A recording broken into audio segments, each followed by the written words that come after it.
Chapter 1. Konoha. Konoha is the strongest village of the 5 great villages. He is located in the Land of Fire. He is considered the most powerful and influential of them all. The others' lands are the Land of Earth, the Land of Lightning, the Land of Water, and the Land of Wind. Each represents one of the 5 elements: Earth, Fire, Lightning, and Wind, ruled by a feudal lord. The hidden villages are ruled by a Kage as their leader. The currently Hokage of the Leaf goes by the name of Namikaze Minato, the 4th Hokage. He was the sensei of Kakashi Hatake, Obito Uchiha, and Inuzuka Rin. Minato's talent as a ninja was a rarity in Konoha, such that he is referred to as the greatest shinobi the village has ever produced. During the Third Ninja World War, flee-on-sight orders were given to enemy ninja by their superiors due to Minato's ability to kill a large number of them instantaneously. This is a result of his Hiraishin no Jutsu, Flying Thunder God technique, which allowed him to teleport anywhere without notice by the use of a special seal. He also created the Rasengan. Our leader was in his compound talking with his wife Uchiha Hitomi. Uchiha are the wielders of the Jujutsu called Sharingan, an eye technique which most well-known ability is to memorize any technique that it witnesses. Anyways, Uchiha Hitomi is the sister of Uchiha Mitoko, wife of the clan head of the Uchihas called Uchiha Fugaku and mother of Uchiha Itachi, a genius of Konoha, and Uchiha Sasuke. Minato and Hitomi secretly wed because of the enemies that he made, especially during the war with IWA. He didn't want to take chances with his pregnant wife. Yes, he was pregnant with his child. The Yondaime have planned to announce his marriage and his wife when she gave birth to his son or daughter. The only ones who knew the truth were the Sanins, Jiraiya the Toad Sannin and Tsunade the Slug Sannin, along with his apprentice Shizune. Those two were his father and mother, though Tsunade gave Minato to adoption when he was born because she was too young to raise a child and Jiraiya was one night stand. Later they found that he was their son. Minato forgave them and we like a family, though Jiraiya and Tsunade were separated. Also, Tsunade was like a mother to Hitomi. Kakashi, Yondaime prize student, also knew, and the last one, Sarutobi, the retired Sandaime Hokage. "How's the baby?" teased Minato, slapping slowly her wife's stomach. Hitomi grabbed his hand and squeezing it hard. "You asked me that question about 20 times. Honey," growled his wife.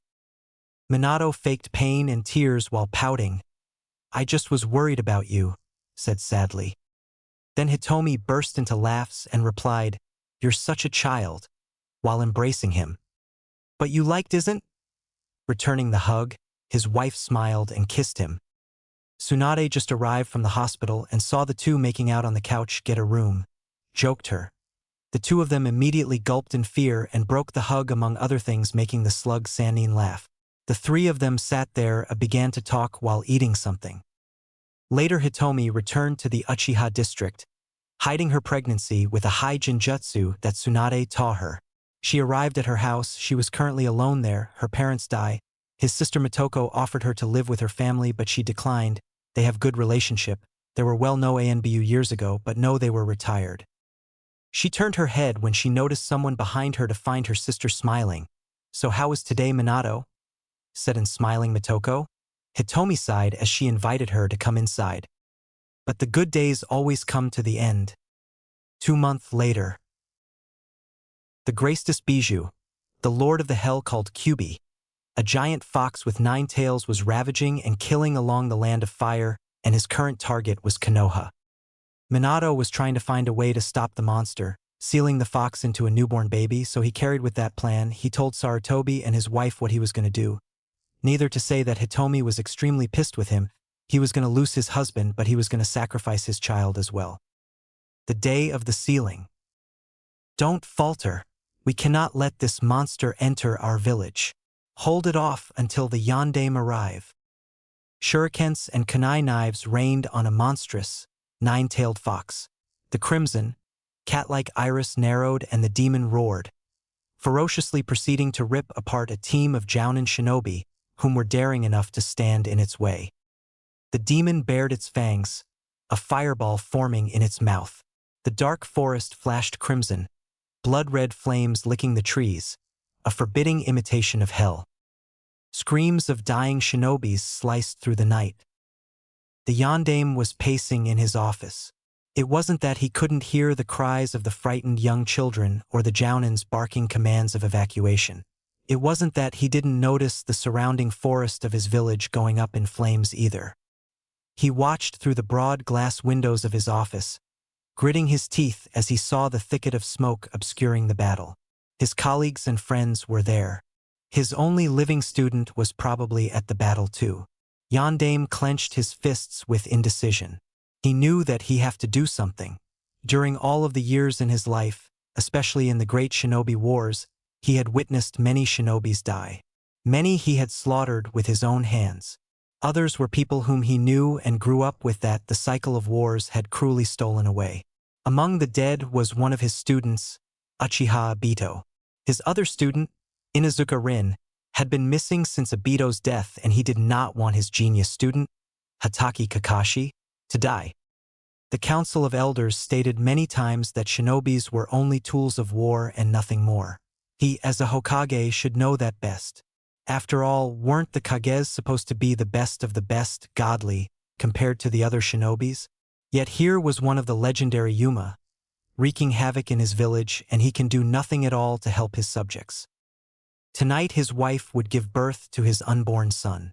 Tonight he would do something no man who calls himself a father would ever do or think of doing. He was waiting to Sarutobi to arrive to his office. Minato! The door to Yondaime's office flew open and the old man burst in, holding an azure bundle in his arms.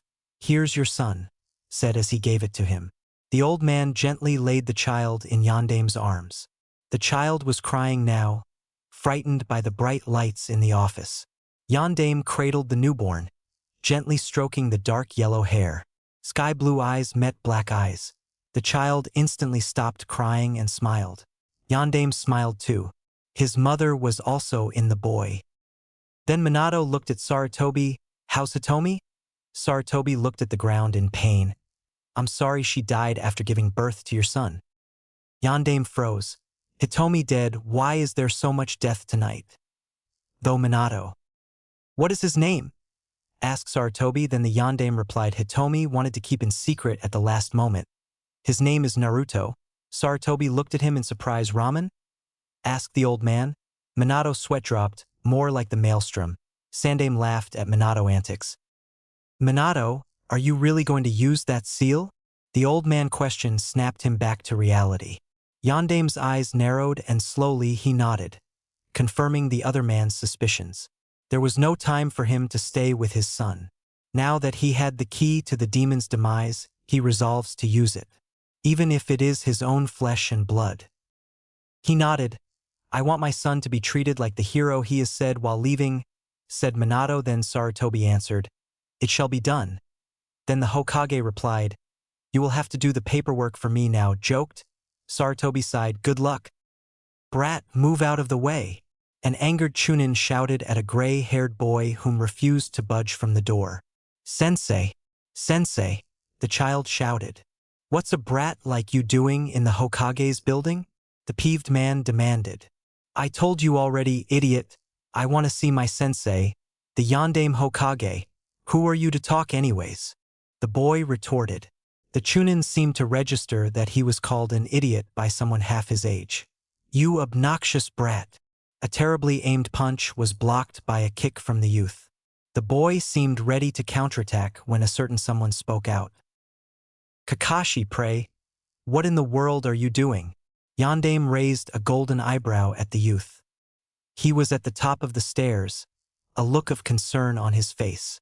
"Hokage-sama, this insolent boy just barged into the building," the Chunin hastily explained. "You are dismissed, Daisuke." Yondaime smiled. "But I can't really say pleasant night with so many dead, but anyways good night." The smile was more dangerous now, and Daisuke knew better than to argue further. Muttering darkly, the man marched out of the doors, but not before shooting the gray-haired boy a death glare that would even give the Uchihas a run for their money. Yondaime sighed. It seemed that Kakashi still didn't get along with the older shinobis that worked in his building. Maybe he never would. However, he was glad that the boy was safe. With a hint of dark humor, He imagined the other Jounins lying to the boy that it was his duty to guard the innermost sections of the village and somehow tricked him back here. But there was no time for trivial matters now, he had to hurry. Yandame made for the door but Kakashi blocked it. "Sensei, you can't go." Yandame gave a curious expression to Kakashi. After all, he usually obeyed orders. "Why not, Kakashi? You'll just get yourself killed. All the other Jounins say they can't hold off the demon fox for much longer. All the more reason to go help them." "Sensei, then I'll stop you with all I got." "Oh." Yandame's voice was soft and dangerous. In a blur of motion, too quick for the naked eye, Yandame moved behind Kakashi. The boy only had enough time to widen his eyes when Yandame knocked him unconscious. After laying the boy on a lobby couch, Yandame walked out the double doors, pausing for a moment's length. He looked back. "Forgive me, Kakashi." Crimson, white flamed robes fluttered and melted into the darkness of the night, marking the departure of the Yandame Hokage. Almost as if the boy had heard him, a single tear slowly trickled down Kakashi's right cheek. Once outside, Yandame stared for a brief moment at the sky. "It seems fortune is against us." The sky is already preparing its lament. Although the atmosphere still seemed calm, the wind stirred with a fierce, growing power. He held his left thumb to his mouth and bit until a trickle of blood dripped down from his finger. Boar, dog, bird, monkey, and sheep. He knew them by heart, for it was one of his favorite techniques bestowed upon him by Jiraiya. With a small smile, Yandame wiped the blood across his right palm and slammed his partially gloved hand upon the ground, seals spreading from his hand. Kuchios no Jutsu, summoning technique. A huge frog smoking a pipe appeared on what was previously ground beneath his feet. "Nanny, Minato? What's with you summoning me at this time of the night?" demanded the frog. "I apologize, Gamabunta, but this is an emergency. It would not matter, for this will be our final meeting." Yandame's voice was soft as he whispered, "Our final meeting. What's this kid talking about, and what's with the newborn child?" Gamabunta thought to himself. "What's the emergency anyways? I want you to take me to the westernmost gates, where the damage is most severe. If you do not help, there no longer will be a hidden leaf village." Gamabunta shifted his head. His yellow eyes narrowed. "Minato, you do know that this is a bijou demon and that it cannot die. Even I cannot hold out against the demon Kyuubi if it attacks me with all its power. It's an entity completely created of chakra. You can bleed and die, but the Kyuubi is not made of flesh. You want me to fight something like that?" sniffed Gamabunta. "It will be enough if you can get me close to it. I will take care of the rest." "Very well." Gamabunta crouched and made several giant leaps towards the shinobis holding the monstrous fox back. "Damn it! We can't hold on for much longer." A scene of total chaos graced the grounds only 100 feet from Konoha's gates. Bodies of brutally murdered shinobis were strewn here and there on the grounds. The demon fox sneered at the panting Jounins, the last standing groups, who also were out of chakra. "Incoming!" yelled a Jounin. Another fireball exploded on the ground the Jounins stood only a few moments before. They managed to escape by scampering onto the remaining trees that weren't on fire. The demon jumped into the air and opened its mouth, preparing yet another fire element attack. "We'll all die if Yandame-sama takes any longer," Akunoichi shouted. "Well, that will just have to be a sacrifice we have to make, won't it?" Her dark-haired companion, an Uchiha, grinned at her. The Kyuubi swung its tails, decimating the village gates. The outer portions of the village were completely engulfed in flames. "Hold it, Kyuubi!" A new voice rang out in the night. The Jounins froze, barely daring to hope. The Yandame Hokage, in all his glory, was riding on top of the frog boss Gamabunta's head, cloaked in his red and white flamed battle robes. The standing shinobis cheered as their leader proudly faced off against the demon fox. "We're saved," they shouted with joy. "Yet another has come to die." Kyuubi sneered, holding nothing but contempt for the human. "I won't let you enter this village. I'll protect this village with my life."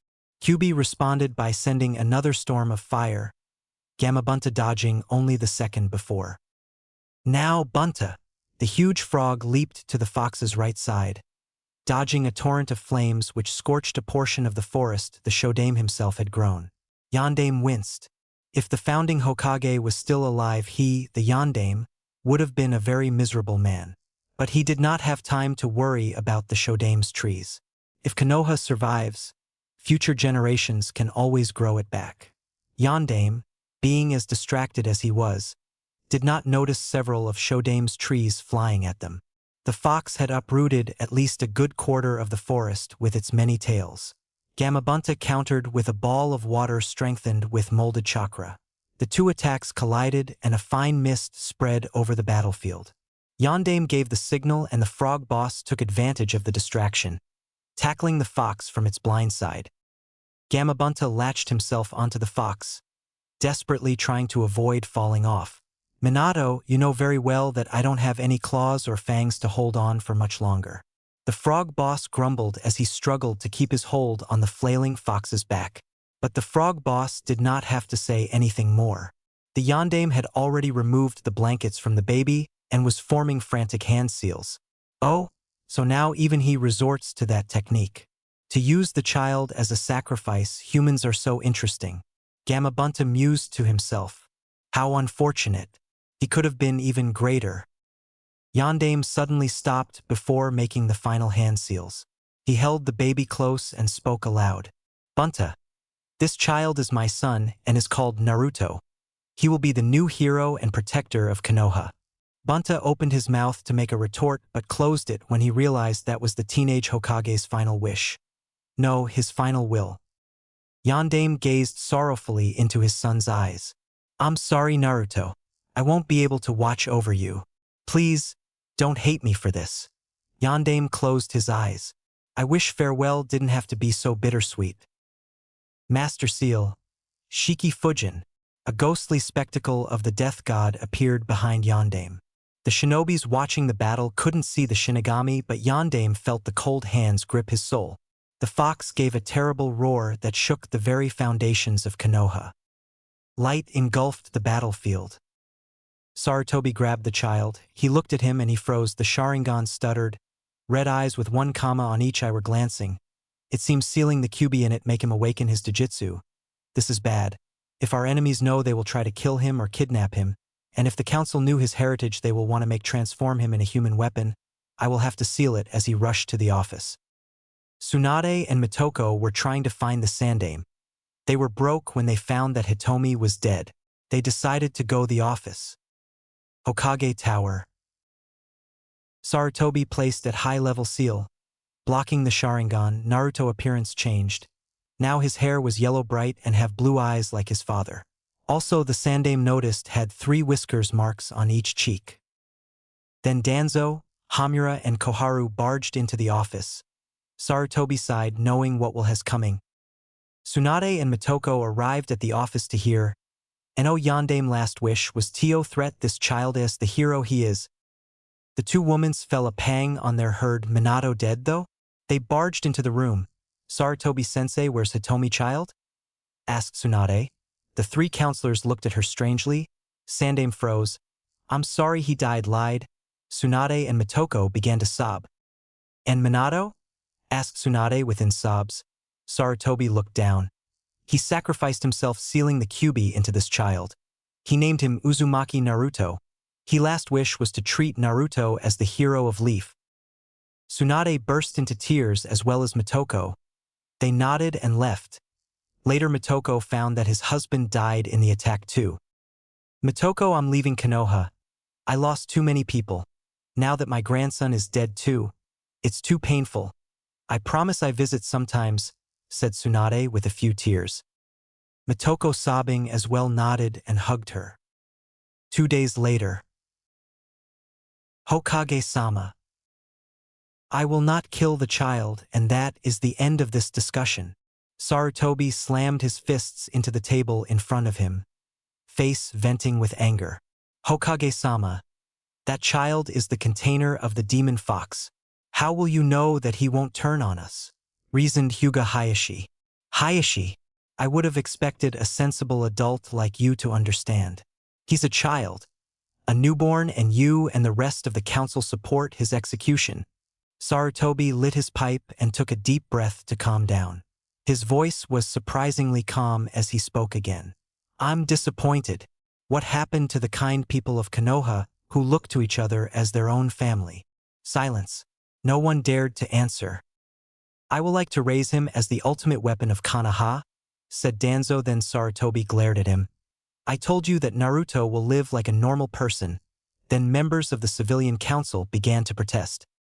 Motoko slammed his hand onto the table, pissed off as he activated his fully matured Sharingan, making gasp the whole room. "This is a normal child, not a demon. I lost my husband on the attack. It's not the child's fault. I trust the Yondaime with my life. If his last wish was to treat Naruto as hero, so it will be. Clan heads like the Yamanakas, Naras, and Akimikis, as long as the Inuzuka and the Aburame nodded their head in agreement. There were more protests from other people until Sarutobi got enough. "I, as the Sandaime Hokage, shall hereby decree that anyone from this day forth to speak of nor even mention the Kyuubi no Kitsune shall face imprisonment and immediate execution." "Hokage-sama." Sarutobi raised a hand. Silence once again fell in the room. They had to oblige, willingly or not, for contradicting a decree of the Hokage is considered high crimes and treason against the village of Konoha. Sarutobi sighed. "The boy will have a harsh childhood." "Then this meeting is over. Dismissed." They left. He went to Naruto and said, "I'm sorry, Naruto. I did all I could. You will have a hard childhood until the seal will banish." Chapter 2. Konoha. 6 years had gone in Konoha. 3 years that Naruto left the orphanage because of the hate of what he holds. Sandaime gave him a small apartment. Danzo was executed when he tried to kidnap Naruto. Sandaime caught him in the act and the corpse was never found. The villagers looked at him with hate, whispers and glares all the day. The clan heads that honored the Yondaime last wish make sure that the child will no suffer beatings from the villagers. Motoko cared about him. She sensed some sort of connection with him. "I'm evil." So Naruto was with her sometimes. She gave him food and he made friends with Itachi and Sasuke. When he was 5 years old, he entered the academy. He made friends with the childs of the clan heads, Ino, Shikamaru, Chuji, Kiba. Irika, the teacher, sympathized with the child. He was an orphan too. But Naruto was hated by the villagers. The Day of Truth. Today was Naruto's birthday. This day Itachi and Kakashi make sure to watch Naruto if the villagers tried to do something foolish. After the class, Naruto left the academy with Ino to go to Motoko place. He bought a gift for her. Ino helped him to choose a lily, flower, wrapped in decorative paper with note that says, "For Motoko." "I'm going to get groceries that my mother asked me to buy," said Sasuke while waving. Then Naruto. "I'll go with Ino to your mother place to give her the gift," replied. Both nodded and left. Naruto and Ino walked around the town. The villagers gave Naruto a few glares, but little a little, the villagers were understanding that he was not a demon. The pair arrived at the Uchiha district. The place was dark. They saw blood and corpses and gasped. Naruto quickly snapped out of the shock, fearing for Motoko, and turned his head to Ino. "Ino, go run to your father and tell he what happened here. And the Hokage too," said Naruto as he walked in. "You're not going, Naruto," said Ino, grabbing him from the shoulder. Then Naruto grabbed her hand. "Do as I say. I can't let someone bad happen to Motoko-chan." Ino slowly nodded and said, "Don't die, Naruto," as she rushed into her house. When Ino left, Naruto began to run to Motoko's house. "Please be okay," Motoko said. Ino arrived at her house. She was sweating and exhausted. His father saw her. "Ino, what's the rush? I thought you were going with Naruto to give the gift to Motoko." Then Ino rushed to him and grabbed him as she began to explain what happened back then with tears. "Inoichi," his father called with fear. "Listen, Ino, stay here. And don't move. I'm going to alert the Hokage and help Naruto." She nodded and Inoichi puffed. In the Uchiha district, Naruto, as he was running, heard a woman screaming, "Go away, Itachi." He froze and began to run fast. Hokage office. Kakashi, Itachi. He was on a mission, but he arrived fast than expected. "I'm evil. and surprising Tsunade with Shizen were there. So Sarutobi-sensei, how's Naruto? The Sandaime looked at her. Well, he have friends. Motoko take care of him sometimes. That reminds me, looking at Kakashi and Itachi, you have to go to watch him. I don't want that some stupid villager harm him in his birthday. Today is Naruto's birthday?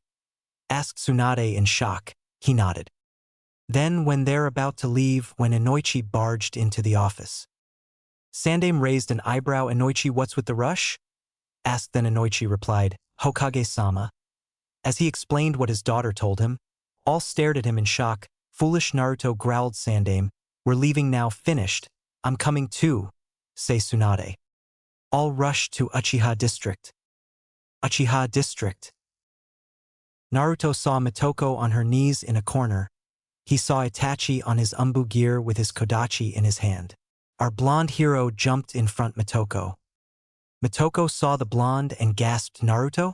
What are you doing here? Run, yelled the woman. Naruto shocked his head. Itachi looked at him. They Kyuubi brat? What is he doing here? Let's have some fun. Itachi punched him in the face, making blood fall from his nose, but Naruto didn't move. Though brat, said with a smirk. Please Naruto, don't worry about me. Run? Itachi, why are you doing this? Naruto was your friend, said Motoko with tears. Then, much to the shock of two, Naruto spoke. He's not Itachi. He smell like snakes, and Itachi never called me brat. Itachi froze and kicked him the ribs, sending him crashing to the wall to Motoko's side. Motoko was trying to check him, then she looked at Itachi. Who are you? Asked with anger Motoko. Then Itachi smirked and with his other hand grabbed his face and pulled out his skin, revealing his real face.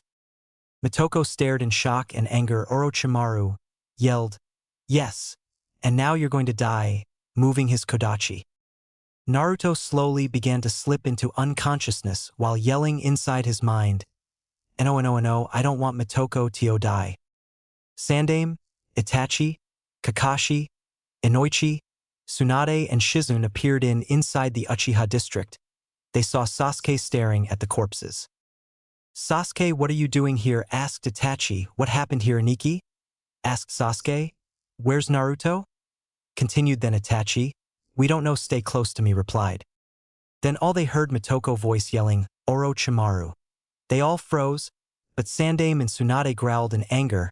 Let's go, ordered Sarutobi as they rushed where the voice was. Naruto's mindscape. As Naruto slowly came back into consciousness, he saw that he was laying flat in what eerily looked like a sewer. Raising himself up in the knee-deep sewage water that he had previously laid in, Naruto began to look around with a confused expression on his face. However, his musing suddenly stopped when he sensed an ridiculously strong chakra signature down the twists and turns of the sewage system. Following the nearly infinite paths of the labyrinth, Naruto soon found himself in front of a pair of large wrought iron cell door that had a slip of paper with the kanji of seal in the center, where the two doors met. Feeling the immense chakra source from before, Naruto tried seeing into the pitch blackness of the cage, only to see nothing. Waiting for a full 5 minutes, Naruto began to turn around to begin looking for a way out, when a loud, booming and demonic voice called out to him. Hold it there, Kit, I wish to speak to you. Turning back around, Naruto was immediately frozen in fear. Staring back at him through the cell doors was a giant fox with large, unblinking crimson eyes and a Cheshire grin of razor-sharp teeth. Now, it was not really hard to figure out who this creature was considering the circumstances. It was only that Naruto was completely shocked. How is it, PP possible? Why you're dead? Naruto stuttered, not believing his eyes. Ah, so you know who I am, good boy. And here I thought that I would have to explain it to you, the Kyuubi chuckled at his bumbling host. But that is not so, no demon is capable of being killed. So, your foolish yondaime settled for sealing it with in a newborn baby. You! Falling over at this revelation, Naruto began to weep, no longer scared of the Kyuubi. So, I really am a demon. They were all right. I have no right to live. Naruto cried out, only angering the demon fox. It was one thing for those despicable ninjen to believe that, he wouldn't have his host believing that too. Don't say that, Kit, They have no right to say that. You are merely my jailer, the QB nearly shouted at the young child. But now, to the matter at hand. We will deal with the other stuff later, Kit. It is time that you unlock your true potential. What do you mean? Naruto asked, curiosity getting the better of him in this instant. It was not often that anybody offered to make him stronger. I mean, it is time that you unlock your two hidden Kekkei Genkai, suppressed since your birth with a special seal. QB stated in a way to serious voice. That is of course, unless you wish for the Uchiha to die. He snapped and nodded. Okay Furball, let's do this. Naruto said in a voice eerily calm for his normal self. What do I have to do? Glad you see the truth, Kit. You don't have to do anything, however, this is gonna hurt like a bitch, so just bear with me for a bit. Okay? And don't call me Furball. However, before he could respond, Naruto became enveloped with the QB's signature red chakra as it poured underneath the cage. Letting out an ear-splitting scream, Naruto was racked with excruciating pain. 20 times what he had ever experienced with the villagers. It seemed to go on for ages, and yet it suddenly stopped the same way it began. Falling to the floor, Naruto slipped into unconsciousness again. As he slept once again, he heard the QB's last cryptic message. Until we meet again, my host. Don't go and get yourself killed.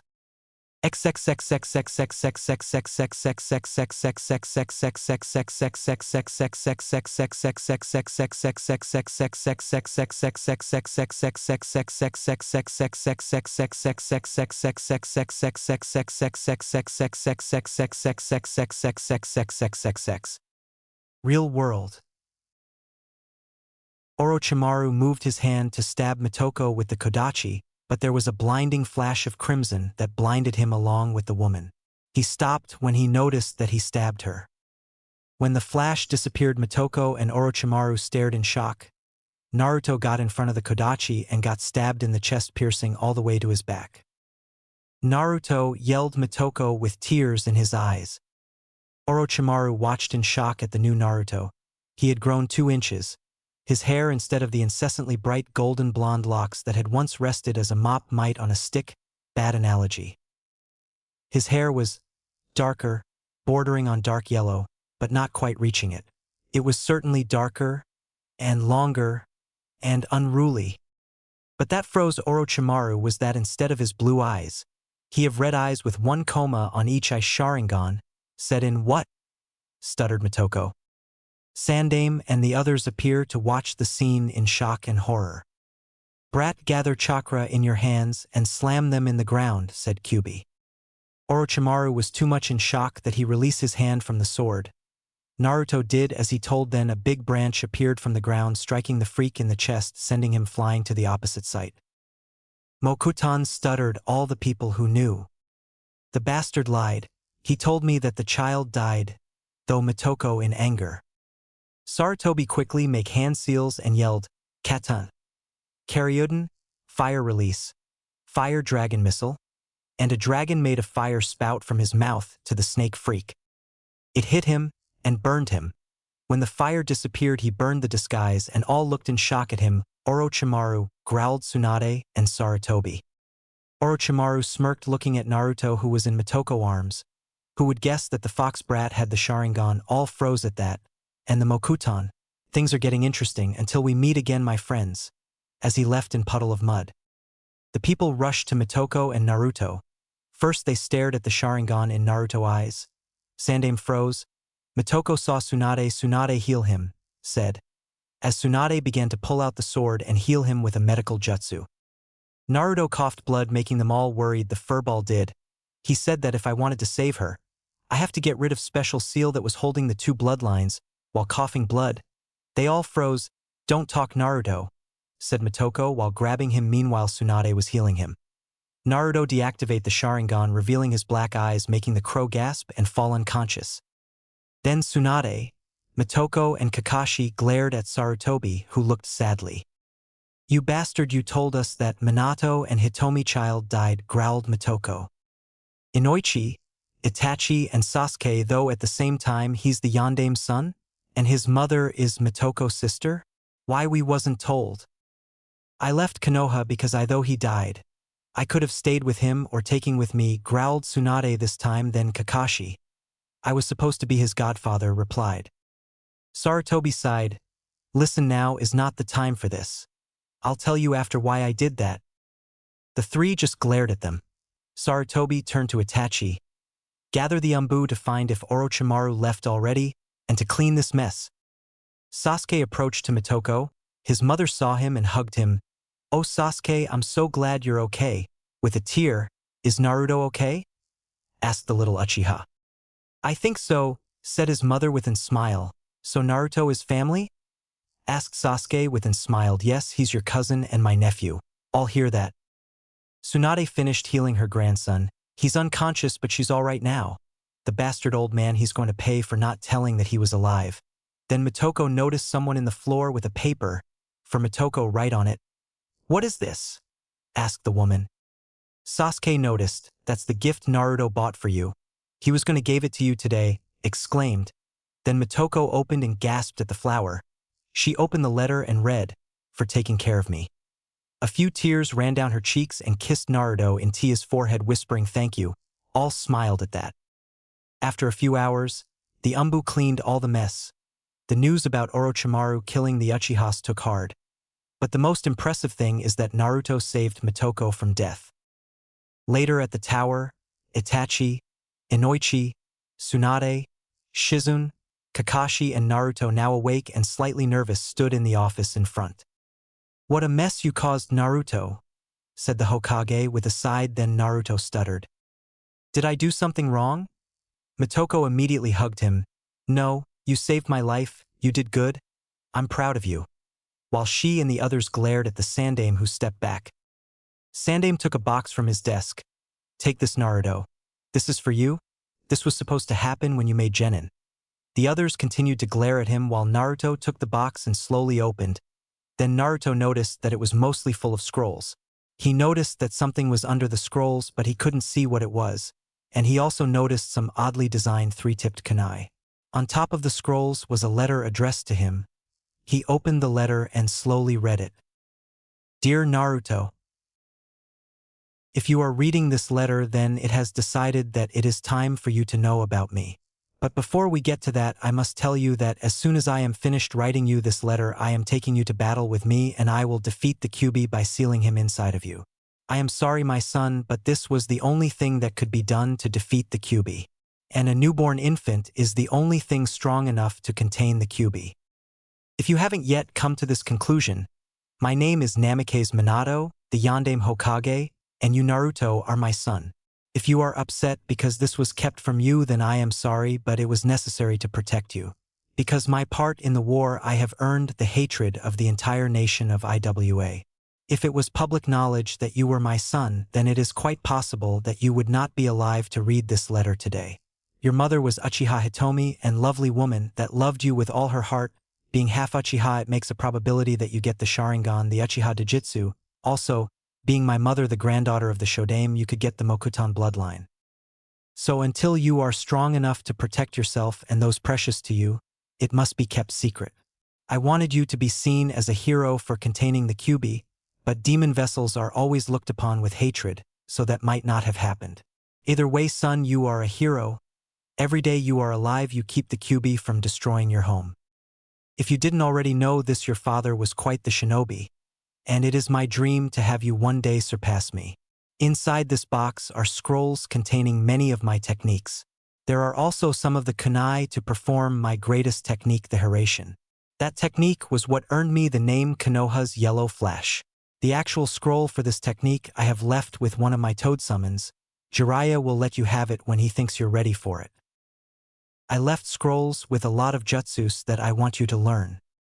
Take everything I have left you and surpass me one day, my son. Remember that I will always love you and your mother, Naruto.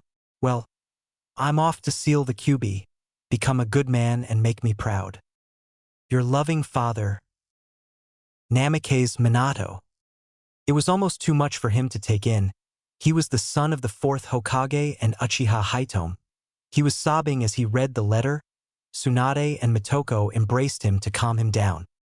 Now we would like to know why we weren't told, growled Tsunade, Motoko, and Kakashi. What, you mean I have family left? Asked Naruto in surprise at Sarutobi. He sighed and pointing at the people, Tsunade is your grandmother. Kakashi is your godfather. Motoko is your aunt, and Itachi and Sasuke are your cousins. Naruto shed a few tears. Why didn't they know? Asked while the three were pissed at the Sandaime. I'm coming into that. You see, Naruto, your mother died giving birth to you when your father sealed the Kyuubi in you. That forced the awakening of your Sharingan. They all gasped at that. Yes, you awakened your Jujutsu when you were 3 hours old. When I grabbed you, people asked who were you, and I told them about the sealing and the Yondaime last wish, and they wanted to kill you. Sandaime took a deep breath before continue. As in the letter says, your father was feared, especially in IWA. If they knew that Yondaime's son was alive plus he have the Sharingan, they will try to kill you or kidnap you. That doesn't matter, you could have told me, and he could lived with me or with Tsunade. Not that in the orphanage or alone in his house, said Motoko. Sandaime sighed. I though of that, but you barged into my room just when Danzo and friends were there, replied the Sandaime. Motoko and Tsunade gasped. And what did you do asking for Hitomi, child? I had to lie. What would have happened if they knew that the Kyuubi vessel was an Uchiha? They will try to train him to become a human weapon. In fact, Danzo didn't know and he tried finished. What? Yelled the room. You mean Danzo kidnapped Naruto? Asked a furious Tsunade. Naruto was busy reading the scrolls. Yes, he tried to kidnap him. Lucky for us, I was there when that happened, and for attempting to kidnap him and some other things that Danzo died, I make him executed, said Sarutobi. So in the council I had to lie too, until Naruto was old enough. Even Hayashi, that he was a friend of the Yondaime, wanted to kill him. Gladly the other clan's head honored the last wish. They all looked at Naruto, who was reading, and sweat dropped. Motoko slapped him in the head. What? Yelled Naruto. Listen to the Hokage. You're being rude. Yeah, I heard all that. He did what he have to do to keep me alive, and my father sealed the furball in me. They all looked shocked. Naruto calling the feared Kyuubi furball, because as a Hokage he couldn't ask to another family to sacrifice another baby, replied Naruto. They all looked at the wise words of Naruto and smiled proudly. Then Sarutobi looked serious. So Naruto, you meet the Kyuubi? Asked. He nodded. They all looked at him. When the Orochimaru guy kicked me to the wall, I think I lost conscious. Then I got up and I was in a sewer. Then I heard someone calling for me, so I followed the voice and I found the furball in a cage. They all stared at him. He told me that the Yondaime sealed him into me. Though I was a demon after that, but he told me that I was only the jailer and not the demon. He told me about the special and that he was holding 2 bloodlines. Then he said that if I wanted to save Auntie Motoko, Motoko smiled at that. I have to get rid of the seal. I accepted and said that he was going to hurt like hell. Sandaime was about to tell something, but Naruto interrupted. And he told me to don't call him furball. Massive sweat drop. Yes, I think it's not wise to call him that, said Sarutobi. There was a few silence in the room, then Tsunade interrupted. Jiraiya will be pissed too. He doesn't know he's alive. And what about the villagers? Some shinobis know already what Naruto did. They will know about the Sharingan and the Mokuton. It's a matter of time that people found out, replied Motoko. I'm sorry, said Naruto. Then Motoko hugged him. I told you it's not your fault, so don't apologize. IWA will eventually know, said Kakashi. They all though for a moment. Then Sarutobi looked at Tsunade. They stare at each other. Then the old man spoke. Tsunade. Then the blonde woman interrupted. I think it's the better option. So you want me to take Naruto on a trip? Find also Jiraiya and train him? Sarutobi nodded. Then Motoko grabbed Naruto fiercely. No, I just found he's alive. I don't want him to leave, said the women. Naruto is in danger. He needs to train. Even Orochimaru took interest in him, explained Sarutobi. Why don't you ask Naruto what he wants to do? Asked Motoko. They all looked at him. Well, if I'm in danger, that means I could put the others in danger, so it will be better if I leave and become strong. They all looked proudly at him. So how many months will take the trip? Asked Naruto. Sandaime and Tsunade chuckled. Actually, Naruto, you will come back when for the Genin exams. In 6 years, said Sarutobi. WHAAT. Yelled Naruto. Then he replied. Okay. All sweat dropped. Then someone opened the window. They all looked at Jiraiya in shock. I heard something interesting that happened when Orochimaru killed the Uchihas. Care to share? News travel fast, said Sandaime. Then he pointed at Naruto. Jiraiya, meet your grandson Naruto. Jiraiya eyes widened. Then he looked at Tsunade. Yes, he's our grandson. He lied for his protection. He's Minato and Hitomi's son. He have the Sharingan active since the ceiling and he did Mokutan. After that Jiraiya hugged him. You're alive? Thanks Kami. Naruto looked at Tsunade. Tsunade Beka. A vein popped on her forehead and the other people chuckled. Who is it? Asked Naruto. Then Tsunade replied with a snort. This your perverted grandfather, Jiraiya. Jiraiya ignored the comment and began to make his dance introduction, making the room sweat drop at the scene. Ero-senin? Asked Naruto. Brat, don't call me that, growled the Sannin. The whole room laughed at that. They talked a little bit. Well, it's late and tomorrow you will leave Naruto. Sadly, your father compound was destroyed in the attack. Your mother have a big house in the Uchiha district. You can live there, explained Sarutobi. Naruto nodded. He looked at Motoko. I know the location, but you can live with us if you want. Naruto hugged her. Thank you. Motoko ruffled his hair and smiled. When you leave, we will have a council meeting regarding all this. You'll be Uchiha Naruto for now. It's dangerous to take your father's name, replied Sarutobi. Then Naruto smiled. Okay, old man, and they left. Tsunade, Shizune and Jiraiya stood in the room with the Hokage. Then suddenly the blonde woman punched the desk, breaking it in half. Sandaime looked at her in terror. Then Tsunade smirked. This is for no telling me that he was alive. Have you found any new information? Asked Sandaime looking at Jiraiya. He nodded. There's an organization of S-class missing, Neens, that has been recruiting members. Their objective are the Bijus. I don't know what they want with them. I think there will be a move in 7 or 8 years, finished Jiraiya. Great, just great, more danger for Naruto, growled Tsunade. Chapter 3.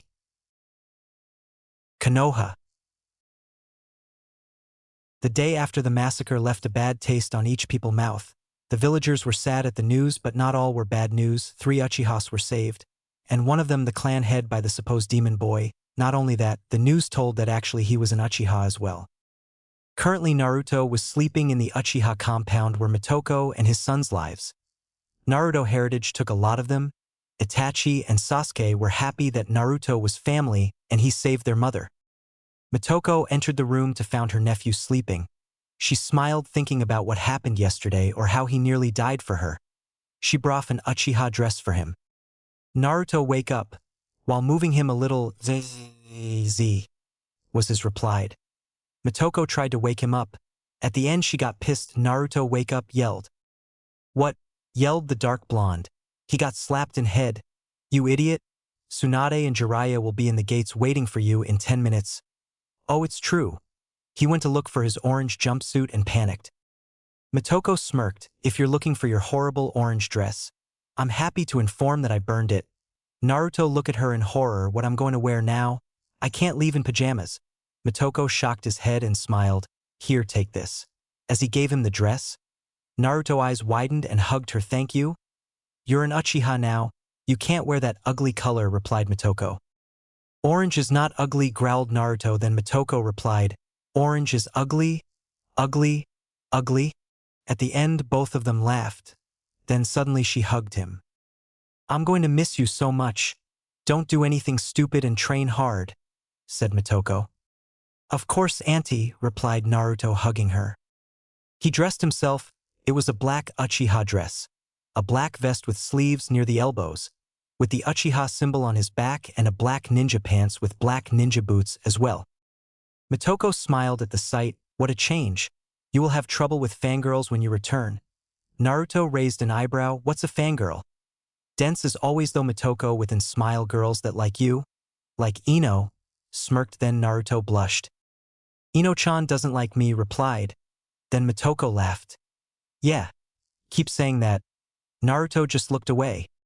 He took the box and putted him the rucksack, a school bag, and took it.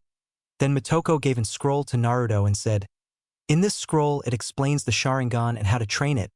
Thanks, Auntie Motoko, replied Naruto with a smile. She just ruffled his hair. Well, go say goodbye to Itachi and Sasuke.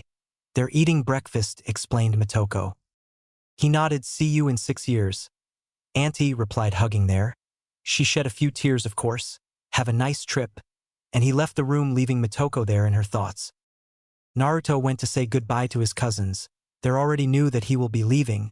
It will be sad just now they found that Naruto was part of his family and he have to leave. He entered the room, the two brothers stared at the new Naruto. Then Itachi said, I never though of you wearing another thing instead the ugly orange dress smirked. Not you too, Motoko said the same, growled Naruto making the two chuckles. Anyways I came to say goodbye they're waiting for me at the gates, finished Naruto. We know Naruto. Don't do anything stupid, replied Itachi with a smirk. Naruto just growled. Sasuke, can you said goodbye to our friends and told them the training trip? Asked Naruto. He nodded. Train hard because Itachi will train me and when you came back I will beat you, ordered Sasuke. Itachi just chuckled. Naruto just smiled and replied, well see.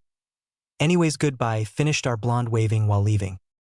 Naruto rushed to the gates and people gave him stares. But not the glares, just stared at him. After a while he arrived at the gates. Tsunade, Jiraiya and Shizen were waiting for him. Tsunade Bakon, Ero Sennin greeted Naruto. Don't call me that brat, replied Duo. Let's start this amazing trip, smiled Naruto, making the other chuckled. As they left, he turned to Shizune. Hello, my name's Naruto, but you know already. Who are you? Then Shizune smiled and gave her hand. My name's Shizune, I'm your grandmother apprentice. It's nice to meet Shizune-chan. Hope we can be friends, said as he shake her hand. I will like that, Naruto-kun, replied the brunette, making the Sannin smile as they continue the trip. 2 days later in Konoha. Council room. Sandaime was in the meeting chamber with all of the village elders and clan leaders. Theirs was Hayashi, Tsume, Inoichi, Shirkato, Chuza, Shibi, Haruno, Motoko of their respective clans and Hamura and Koharu. I called you all here to discuss some news you sure all heard about the Uchiha massacre and Uzumaki Naruto, said Sarutobi.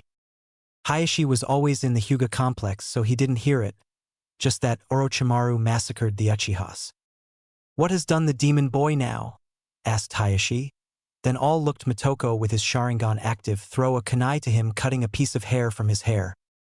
Next time you call my nephew demon boy, instead of your hair it will be your skin, growled Motoko. After hearing that all looked shocked at her, excluding the ones who know already. It's okay Motoko, I think he already learned, as I was saying. First of all the only Uchihas alive are Motoko and his sons Itachi and Sasuke, as well as Naruto finished. There were protests from the village elders. Silence, yelled the Sandaime. A seal I placed to Naruto for his protection vanished when Naruto saved Motoko from Orochimaru, replied Sandaime, making the people of the council gasp. It was supposed to break when he reached his 12th birthday and he was hiding his heritage. Naruto is the son of Namikaze Minato, the Yondaime and Uchiha Hitomi, Motoko's sister. The whole room went silent. Hayashi had his jaws in the floor. Motoko smirked at his reaction. Some people give questioner stares, then Inoichi spoke. It's true. I was there when Orochimaru was about to stab Motoko with a sword. Naruto jumped in the middle and took the blow. Orochimaru stabbed him in the chest, massive gasp here, then he continued. There was a bright blinding flash and when it disappeared, Naruto appearance changed. He was a bit taller, with a dark blonde hair and the Sharingan active, massive gasp here. Then Naruto slammed his hand on the floor and a big branch of wood appeared knocking down Orochimaru. After he escaped, and Naruto deactivate his jujutsu and instead of blue eyes he had black eyes, finished the tale. All the council stare at him, 2 bloodlines. You knew about this? Asked a pissed Hayashi to Motoko ashamed of his actions towards the child. Motoko smirked. What? Ashamed that you wanted to kill your friend's son? Joked the woman making Hayashi growl. Well Hayashi, I didn't know. The only one who knew was the Sandaime. If had knew I or Tsunade will have raised him. But unlike you I knew how to judge people. Then Tsume looked at the Sandaime. I didn't know that the Minato was married, Les had a child. Then the old man replied the marriage was kept in secret as well as the pregnancy to keep their safe from his enemies like IWA. The only ones who knew were Minato parents, Tsunade and Jiraiya, his student Kakashi, and his wife's sister finished Sarutobi. Chuza decided to speak, but if we were told we could have protect him and he will have grow up in family. Sandaime looked sadly. You see, when Minato did the sealing, the overflow of chakra make Naruto activate his jujutsu. They gasped here. Yes, he was 3 hours old when he activate the Sharingan. People asked me with the child in the arms who was it. I told them the ceiling and Yondame's last wish, and they wanted to kill him. Now the village elders and Hayashi looked down in shame. Then Sarutobi continued, I sealed his Dojutsu in the office. I didn't know that he have Mokutan as well. Hiding his heritage for his father enemies was the primordial. We have a Yondame. With the Sharingan and Mokutan plus the power of the Nine Tails, people will try to kill or kidnap him and making him into a human weapon. Shirkato looked at him and replied, But why you didn't tell to Motoko or Tsunade and keep in secret, Sarutobi? I'm coming into that. When Tsunade and Motoko barged into the office, Danzo was there, and he wanted to make Naruto a human weapon. Tsunade and Motoko asked for Hitomi child with Danzo in the room, so I had to lie. Even Danzo didn't know about the Sharingan. He tried to kidnap him, resulting to his execution. There was a few silence now. And for your information, if some stupid people still hate or fear Naruto, let me explain how the bloodline Mokutan works. Mokutan was a bloodline limit unique to the Shodaime. It gave him the ability to manipulate both earth and water elements to such a degree that he was able to create trees. Pretty much all of Konoha was created due to the Mokutan. It also has a second and rather unique ability. That is the ability to control and suppress any kind of demonic chakra. In other words, Naruto now has the ability to completely control the Kyuubi. That doesn't mean, though, that he can control its powers, but what it is for sure is that thanks to the Mokutan, there is no way that the Kyuubi can take control over Naruto. With training is guaranteed that Naruto will be able to control all of the Kyuubi's chakra. Finished the Hokage. All looked at them in shock. Naruto will take the Uchiha name for his protection, said the old man. The village will eventually know about all that, so I suggest to try to keep it quiet that he's Minato's son. Where's Naruto now? Asked some.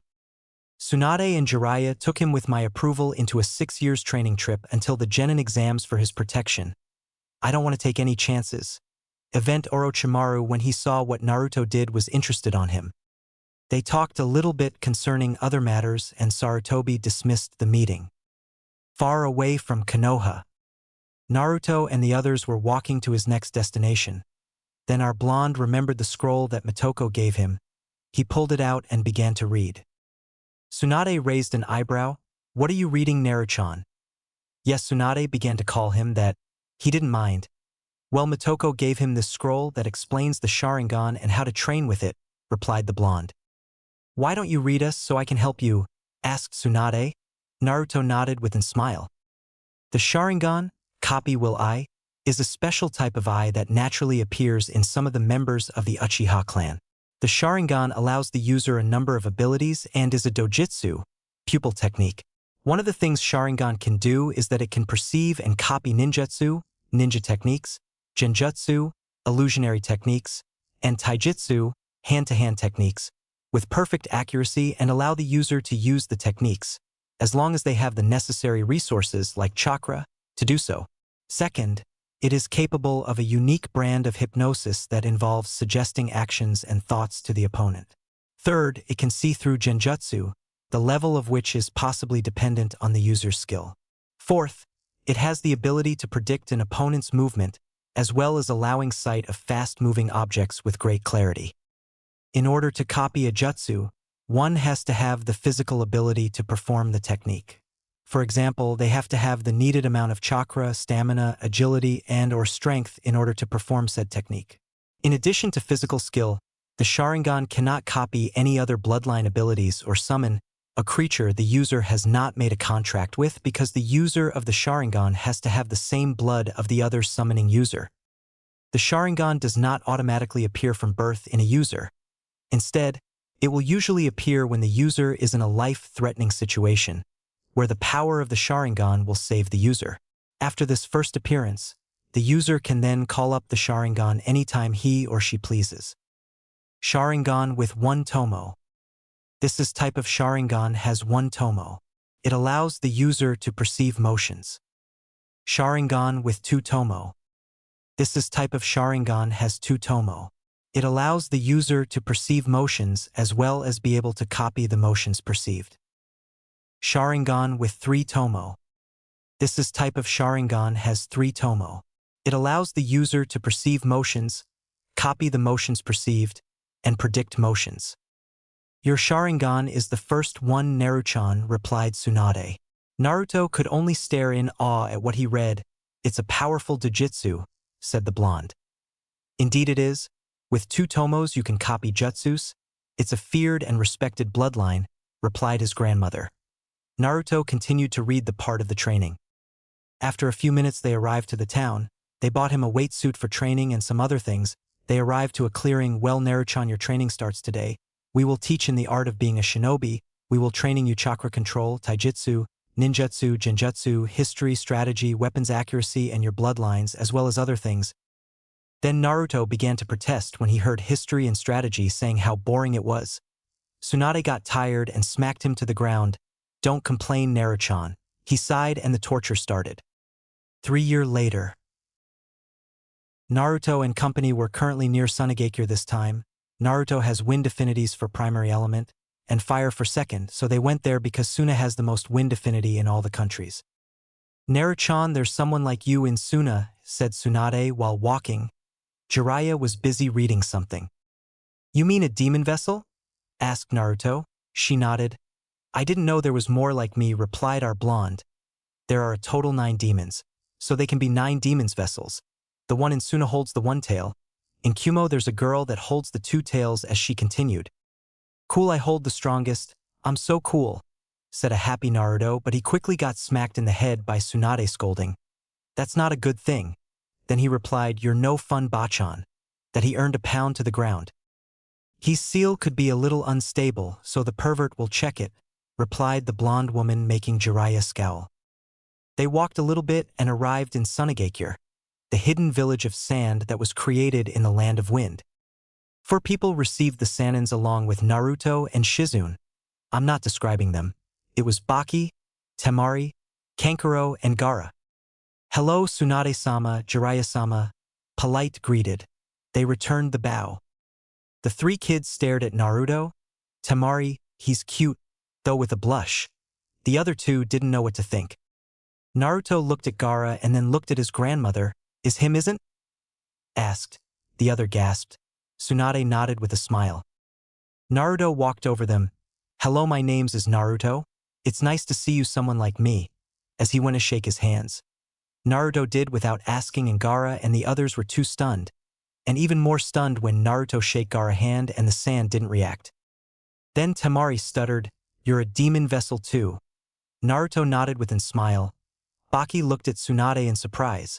The woman was chuckling. Naruto is always like that. Naruto is my grandson. He holds the Kyuubi. The Sunanin's eyes widened.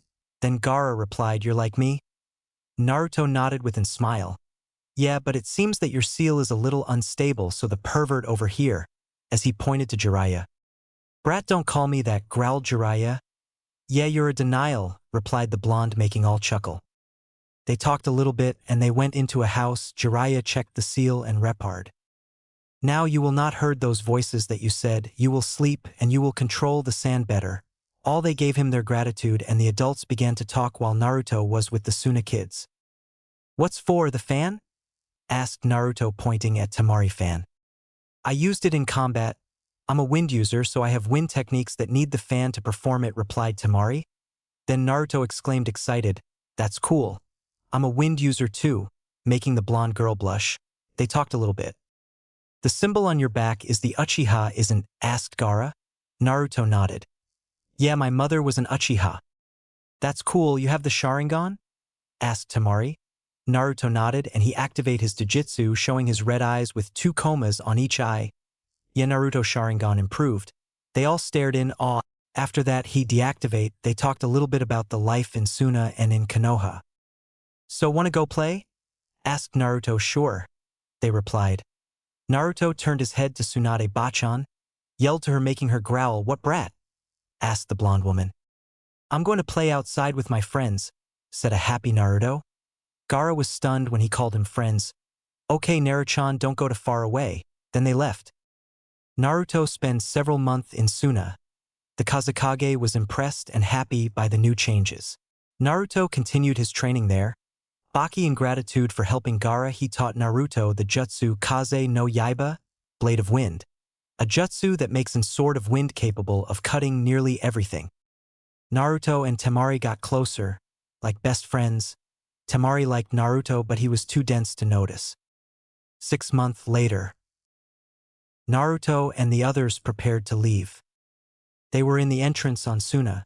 The Sanins say their goodbyes, then the kids. Naruto shake his hand with Gaara. Well, Gaara, I hope we meet again, we had lots of fun. Gaara smiled. Same here. Kenkaru said his goodbyes to Naruto. Then Temari.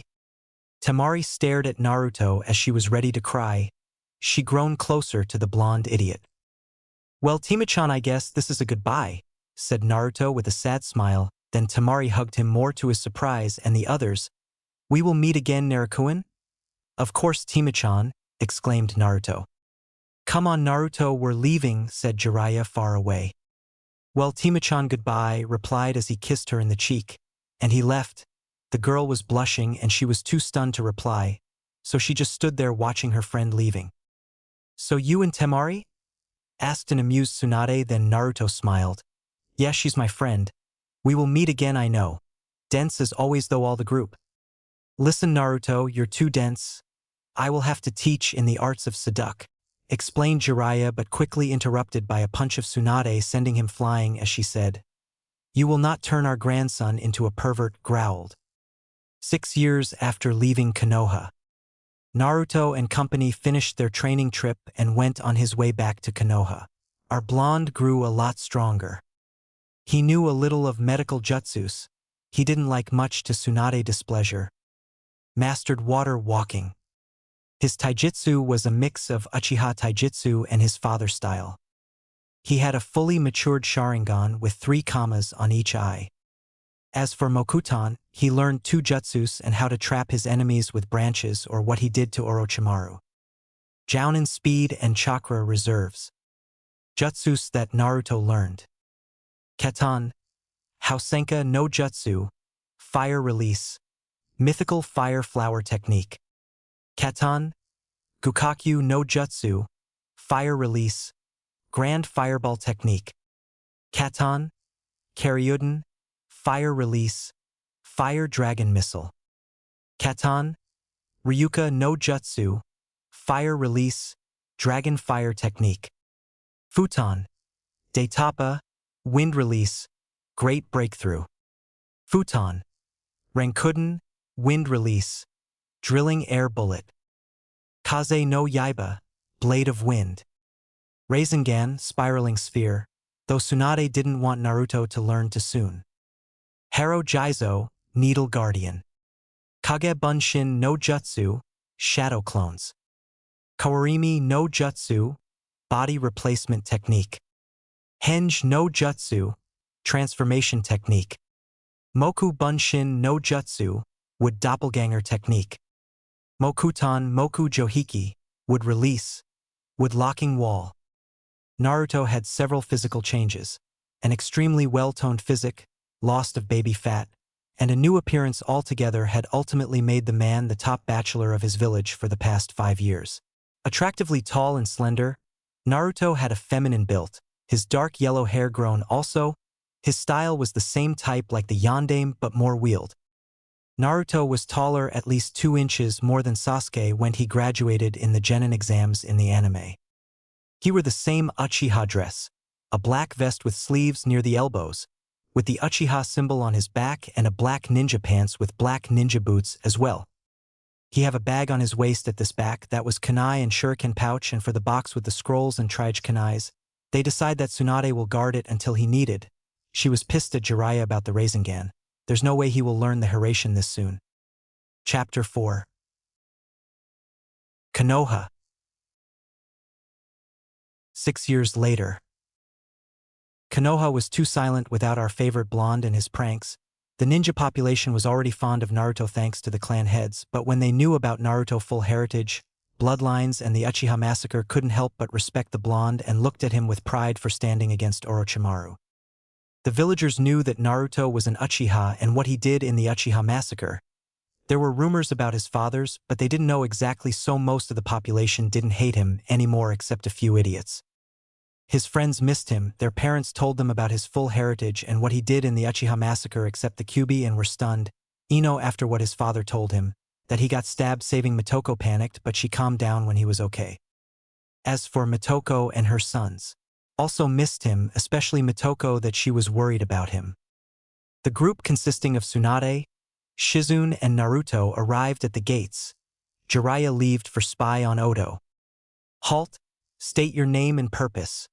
Ordered a leaf shinobi that couldn't be seen. That didn't stop Naruto from looking to exactly where the shinobi was hiding despite the thrown voice. Tsunade, I'm returning home with my assistant Shizune and my grandson Naruto, said the blonde woman. Tsunade-sama, Shizune-san, Uchiha-san, said the shinobi as he appeared before her and bowed deeply. They raised an eyebrow at the last part. The Hokage left instruction that if you ever came you were to report directly to his office, said the shinobi. It was easy to sense the little bit of fear coming from the man. Tsunade, Shizune, and Naruto slowly walked through the town toward the Hokage Tower. It was easy to see that Naruto was super excited to be there. His head was turning every which direction trying to take in the sights and the sounds of his home. People didn't knew he was Naruto at first sight, that make the trio chuckle at the strange stairs. They continued walking until they arrived at Hokage Tower. In the streets Mitoko was buying groceries until she heard someone call, I saw Tsunade-sama with her apprentice with some guy walking a few minutes ago. Mitoko's eyes widened. Naruto returned, though happily, as she left to the Hokage Tower. The trio stood in front of the door. The three entered the office and were greeted by an old man standing in front of his desk. Hey, old man, how's the paperwork? Asked a happy Naruto. Sarutobi looked at him. Naruto? Asked the old man. Then Naruto sighed. 6 years made you getting senile. Then Tsunade smacked him in the head, crashing him in the ground. You show some respect to the old man, ordered Tsunade. Then Naruto replied, Look who's talking, the gambling drinker. As he got up, but he got smacked again. Sarutobi and Shizune's sweat dropped. Then they heard someone knocking at the door. Enter, said the Sandame, and Mitoko was in front of them. Hello Tsunade. Shizune. How was your trip? Asked Mitoko. Then Tsunade with the brat. Amusing to a no end, snorted, pointing at the boy who was getting up. Naruto turned around to see his aunt and yelled happily, Auntie Mitoko. The woman just stared at him in shock. After a few seconds he was enveloped in a hug with the woman. I missed you so much, said Mitoko with a few tears. Me too, replied Naruto as he returned the hug. They all smiled at the scene. After a few minutes their attention returned to the Hokage. So Naruto, how was your trip? Asked the old man. The Naruto replied, I had a lot of funs. Ero Sennin was getting nearly beat every day by Tsunade Bakon. They all looked at Tsunade. The pervert deserved it. He tried to corrupt Naruto every day. I saw him giving one of his books to him. Lucky I could stop him in time, growled the blonde woman. The pervert did? Asked Mitoko. Where is he? I'm going to kill him, growled Mitoko. Then Tsunade replied, the coward didn't came fearing for his life for some things he did to Naruto. Mitoko looked at Naruto. Naruto, he only tried to corrupt you, isn't? In a serious tone. Naruto gulped in fear and just nodded. He tried, stuttered the blonde. After a few seconds he continued to explain the tale, the places he saw, what happened in Suna with the demon vessel there, Timachan, and the departure. Timachan? Teased while raising an eyebrow, you got a girlfriend in Suna. I wonder what will do Ino-chan when she finds out. Naru-chan, finished Mitoko. Ino-chan? Asked Tsunade. Then Mitoko looked at her. He's Naruto Konoha girlfriend. Tsunade looked at Naruto. You didn't said to me you have a girlfriend. Naru-chan? Asked the blonde women. Naruto blushed and yelled, Ino-chan and Timachan are only friends. The room burst into laughs. Naruto just crossed his arms, pouting, making the people laugh even more. When the room calmed down, the Sandame, so Naruto, did you get strong? Then Naruto exclaimed happily, I'm super awesome. I learned a lot of cool jutsus. They all chuckled at his reaction. What did you learn? Asked Mitoko. Then Naruto scratched his hair with his hands and answered. Well, I learned water walking, and Bachan says that I have Jounin chakra reserves and speed. As for taijutsu, I combined the Uchiha style with the one my father have thanks to Ero Sennin. They all looked impressive, giving a questioning look to Tsunade, who nodded in agreement, making them gasp. And what jutsus did you learn? Asked Sarutobi. Well, started Naruto. Katan, Housenka no Jutsu, Fire Release, Mythical Fire Flower Technique. Katan, Gukakyu no Jutsu, Fire Release, Grand Fireball Technique. Katan, Karyuden, Fire Release, Fire Dragon Missile. Katan, Ryuka no Jutsu, Fire Release, Dragon Fire Technique. Futon, Daitapa, Wind Release, Great Breakthrough. Futon, Rankuden, Wind Release, Drilling Air Bullet. Kaze no Yaiba, Blade of Wind. Haro Jizo, Needle Guardian. Kage Bunshin no Jutsu, Shadow Clones. Kawarimi no Jutsu, Body Replacement Technique. Henge no Jutsu, Transformation Technique. Moku Bunshin no Jutsu, Wood Doppelganger Technique. Mokutan Moku Johiki, Wood Release, Wood Locking Wall. When Naruto finished, Sandaime and Motoko have their jaws in the floor. The Kaze no Yaiba is Suna technique. How did you learn it? Asked the old man, then he explained that Baki taught him in gratitude. Then Motoko hugged him. I'm so proud of you. But the Katan, Karyuden no Jutsu is a little too much for a Wanabe genin like you. Scolding him a little, Naruto flinched at that. Tsunade smirked, knowing the real reason. Naruchan, you forgot the jutsu that the pervert taught it, teased Tsunade. Naruto gulped, making Motoko raised an eyebrow at him, then growled. He taught you a perverted technique. Naruto stood silent and looked at Tsunade. You and your big mouth. You scolded me already for learning it, replied the blonde. Of course, I didn't know you were learning it. You nearly completed the technique when I knew. Of course I send the pervert to the hospital after that, said Tsunade.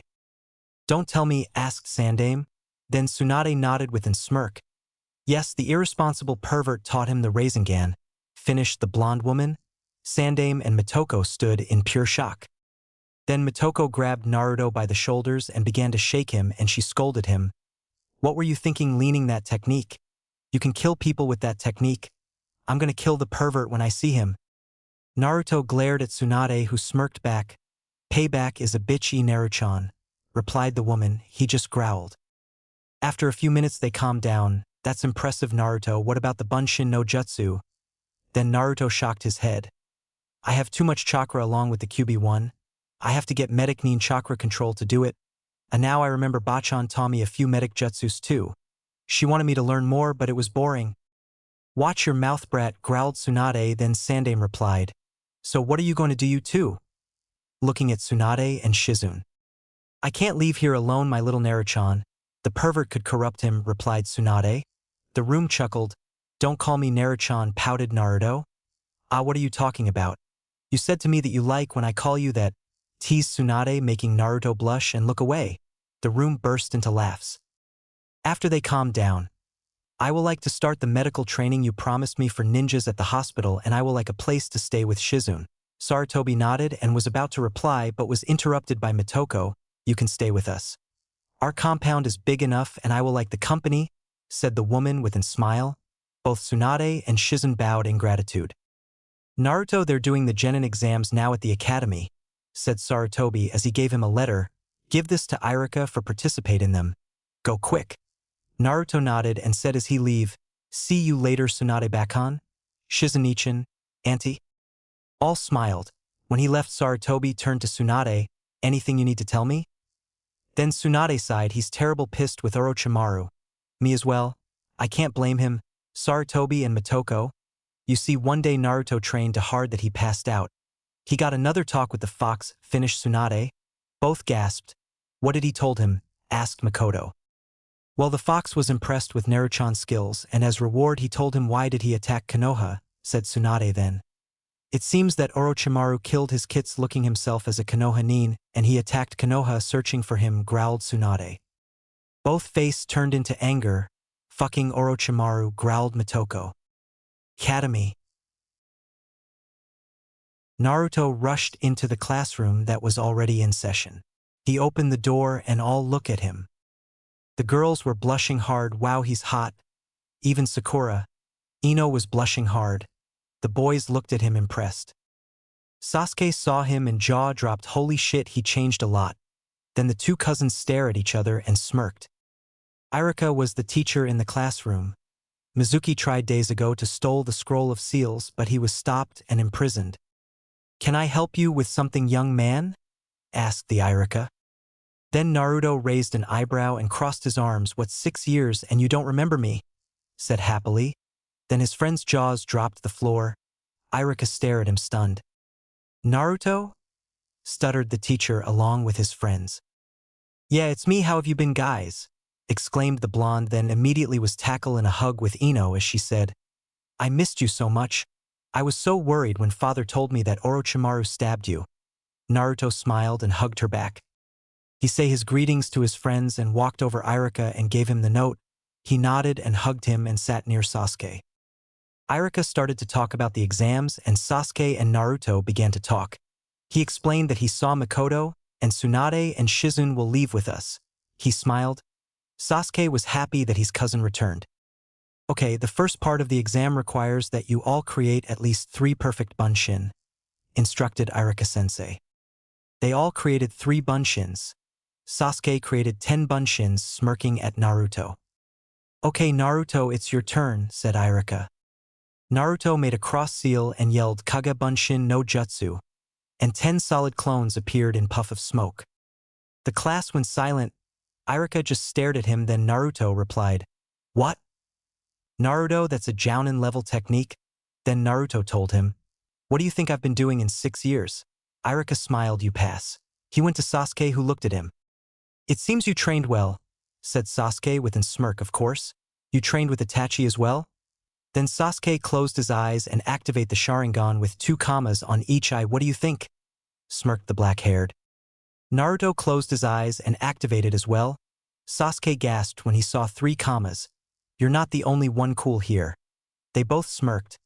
Let's stay with the Sharingan active until home to show them who is the boss here, Sasuke replied. Naruto smirked. Show off. Ino was staring at Naruto with a blush and glared at the girls who looked at him. Naruto is mine. I saw him first, though. Irika saw the 2 Uchihas with the Sharingan active and smiled. Naruto grown a lot. After they passed the exams, they talked a bit with his friends and left. They stared in awe at the Sharingans. Ino grabbed him by the arm. Naruto-chan, replied the girl. Naruto blushed. Yes, Ino-chan. Then the girl said, Come with me to my house. Father will like to see you. Sasuke smirked at that. I see you later in the house, replied the black-haired. Wait, said Naruto, but he already left. Bastard, tough the blonde.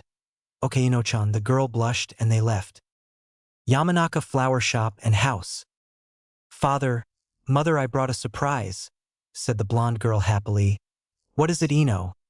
Asked her parents. Then Ino pushed inside Naruto. They both gasped at the Sharingan. Hello, Inoichi. Carrie, I don't know her mother's name. How have you been? Asked Naruto. Naruto? Stuttered the two. He nodded and they rushed to hug him. After a bit they asked him about his trip. He told me where he traveled included Suna. He told them about the Hisan's friends. They raised an eyebrow at that, and he told them about Temari. Tima-chan? Growled Ino while glaring at Naruto. He gulped. She's a friend, Ino-chan. She continued glaring. Well, it's getting late. I'll see you later, finished Naruto as he left. Goodbye, Naruto, all replied. So Ino, he grown a lot, isn't? Asked his father. Then Ino replied, I didn't knew it was him at first sight, with a blush. Naruto is dense as when he left. If you don't do something, perhaps Tima-chan could steal him from you. Teased his father. Then Ino growled. That bitch. I'll kill her if she tried to steal my Naruto-chan. His father began to laugh, and Ino blushed hard realizing what she said. The she ran out of his house, making his father and his mother laugh harder. Naruto arrived at the Uchiha compound and was greeted by Itachi. They talked about the trip and Itachi was impressed by Naruto development. Sasuke was a bit jealous. The next day. At the academy, today was when Irika assigned their groups. The next morning Naruto wore his new leaf-black headband proudly as he walked through the village to the academy. Attention everyone, called Irika. I will be assigning your teams here in a minute.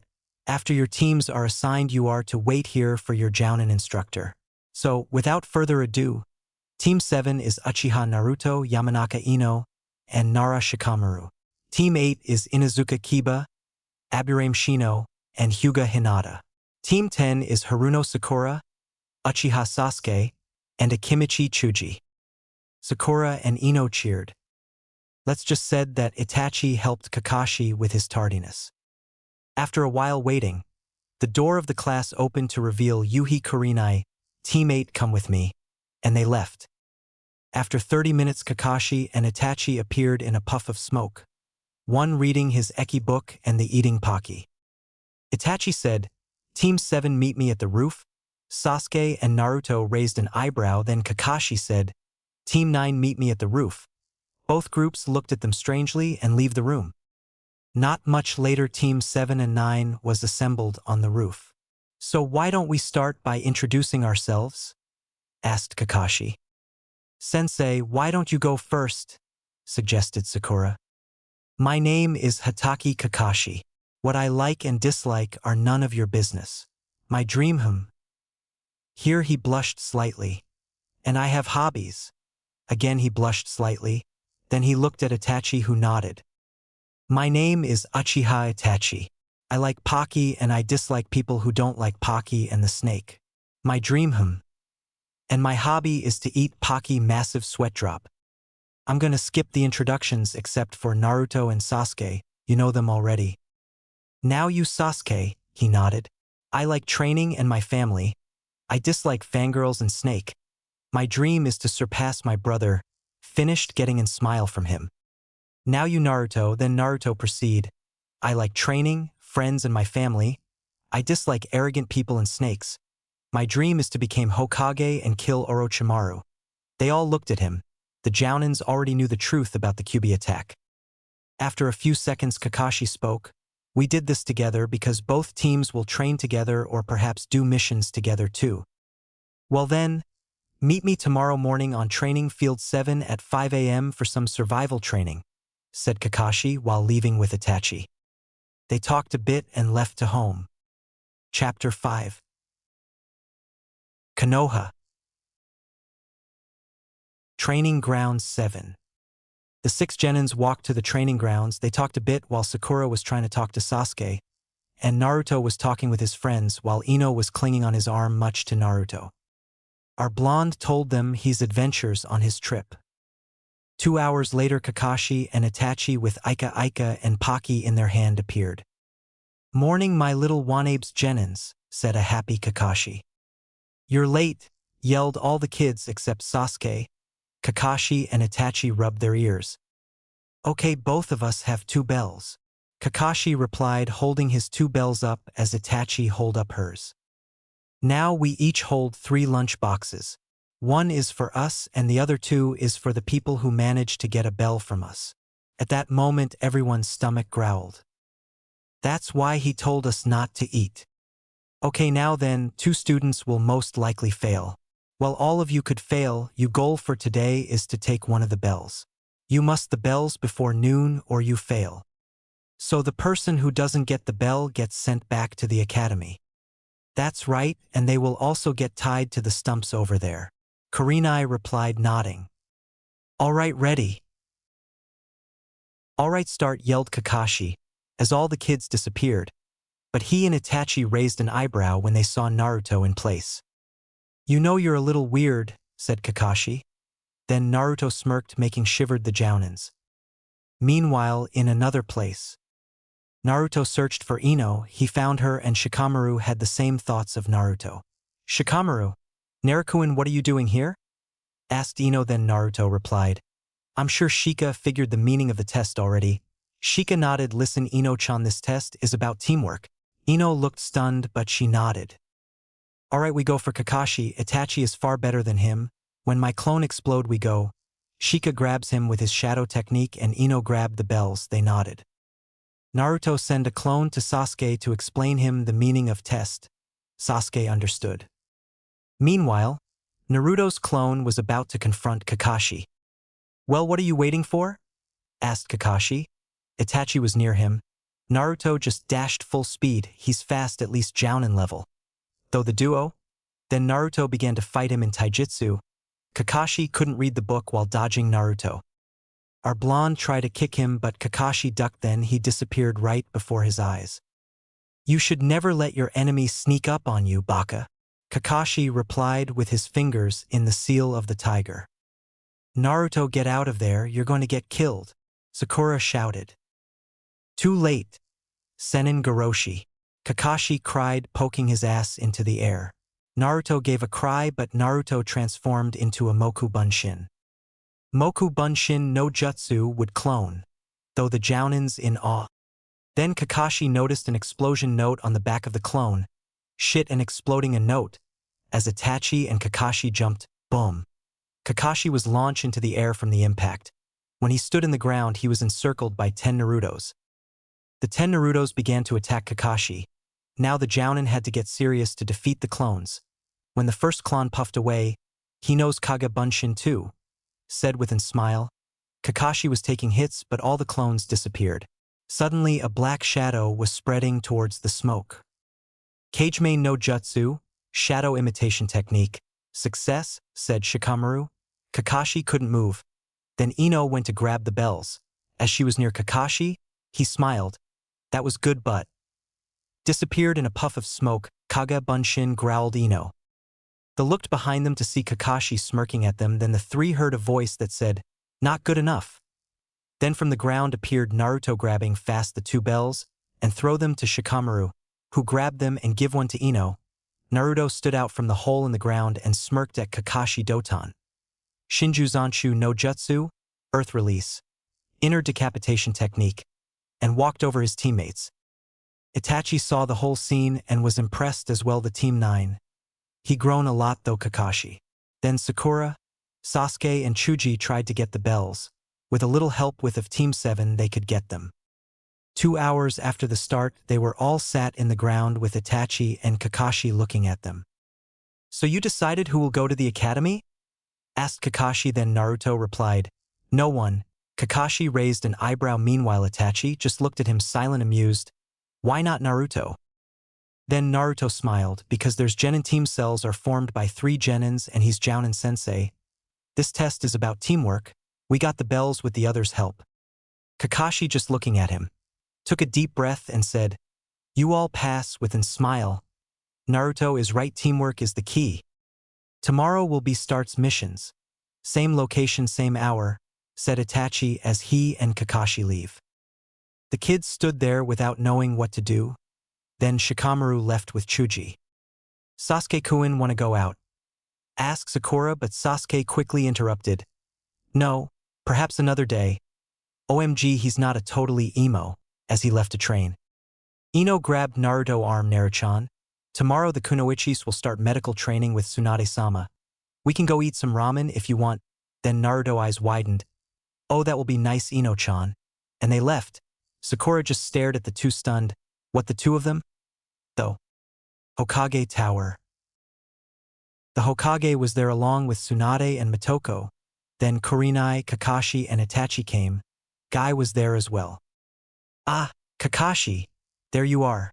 May I assume that you deprived yet another team of youthful youths from their pursuit of being a ninja? Oh joy, Guy was here too. Kakashi had expected Kurenai and Asuma to be here when he arrived. But he had never expected Guy of all people to be here. Unless he was here for some sort of a mission debriefing, he had no business actually being here when the newest Jounin senseis reported their team's success or failure. Of course, he couldn't let Guy know that. Did you say something? This got the requisite reaction out of the green beast, as he began prancing around the room shouting something about being hip. He didn't really listen. That's not to say that he didn't take Guy seriously. The man was probably the most skilled and strong overall Jounin out of any of his peers, excluding himself. The man was an absolute monster when it came to hand-to-hand fighting, and his jutsu skills were incredible when he was actually forced to use them. Under the physical duress of opening the celestial gates, of course. If someone were ever to actually force his true opinion of the man out of him, it would be an absolutely glowing report, and Kakashi trusted the man implicitly. Overall, he was probably the closest thing he actually had to a friend except Itachi. But he would never admit it. Not that he needed to. He and Guy had a thing. They understood each other almost perfectly. Guy understood that Kakashi was a deeply emotionally scarred man who read Ika Ika Paradise for the express purpose of escaping reality, and Kakashi understood that Guy was one of the most goal-oriented, motivated, and serious people that lived. When forced to be, his mask was simply to protect him emotionally. Guy's own past wasn't exactly peachy either.